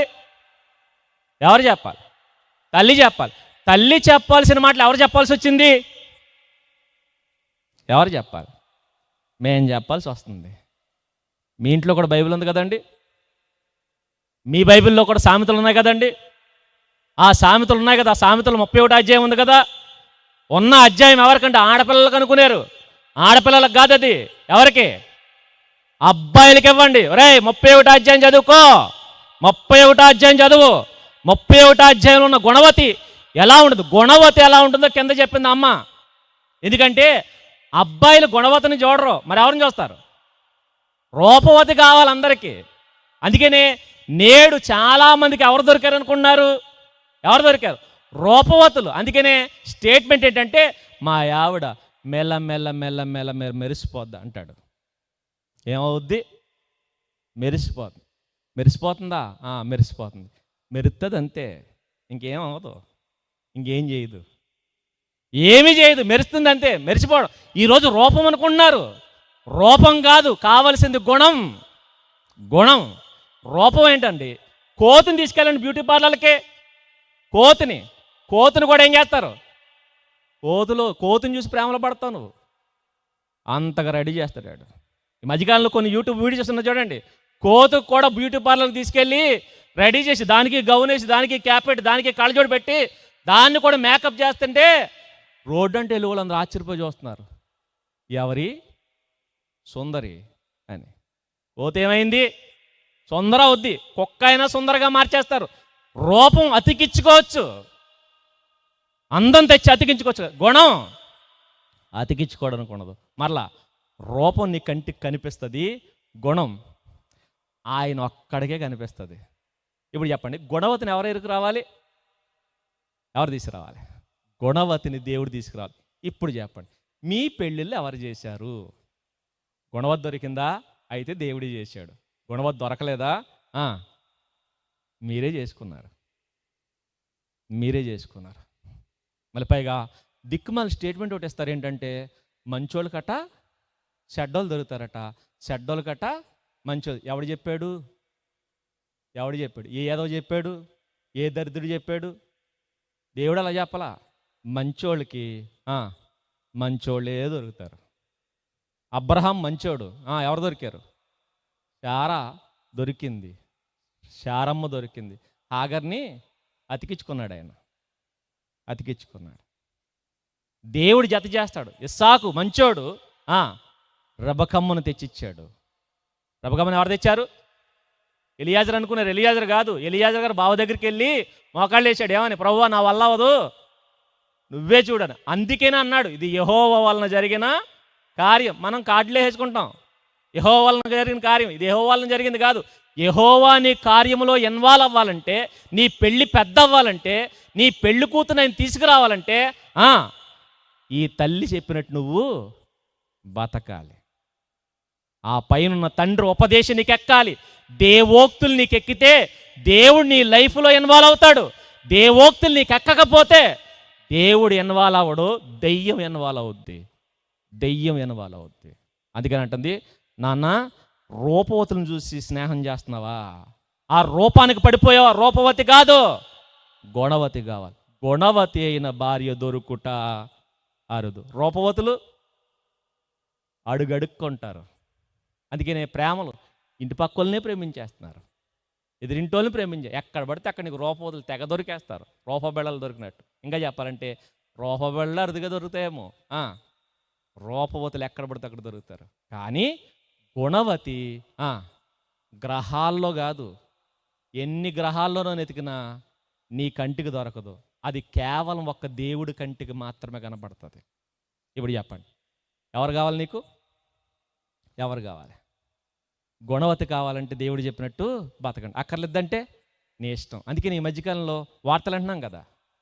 ఏంటి ఆ వార్త అంటే, ఒక ఆవిడ జాగ్రత్తగా మొక్కల కింద నరికేసి కుక్కర్లో ఎట్టి ఇజిలేయించిందట. ఎందుకంటే రోడ్డు అంటే వెళ్తున్నప్పుడు ఈడిజిలేసి ఉంటాడు. ఆ ఇజిలికి పడిన ఆవిడ కుక్కర్ ఇజిలేంతది, నేను కుక్కర్లో ఎట్టి.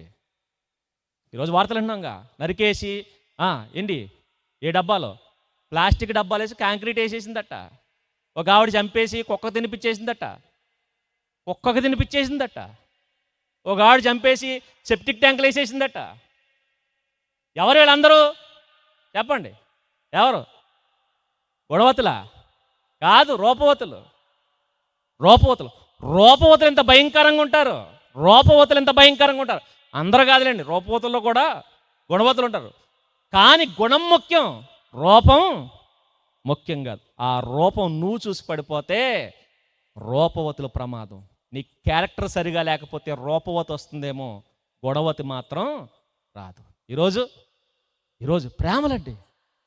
ఎప్పుడు ప్రేమలు అనుకున్నాను? 8వ తరగతికి 7వ తరగతికి ప్రేమలు. మధ్యకాలంలో ఎవరిద్దరు పెళ్లి చేసుకుని పోస్ట్ పెట్టారు ఫేస్బుక్లో. ఆడబెట్టలు పక్కలు పెట్టినట్టున్నారు, హ్యాపీ మ్యారేజ్ లైఫ్ అని. వాళ్ళిద్దరు వయసు ఎంత ఉంటుంది? ఈడిస్తే అంతే. 8వ తరగతి 9వ తరగతి చదువుతున్నారండి ఇద్దరు. చదువుతున్న వీళ్ళిద్దరికి పెళ్ళి అయిపోయింది.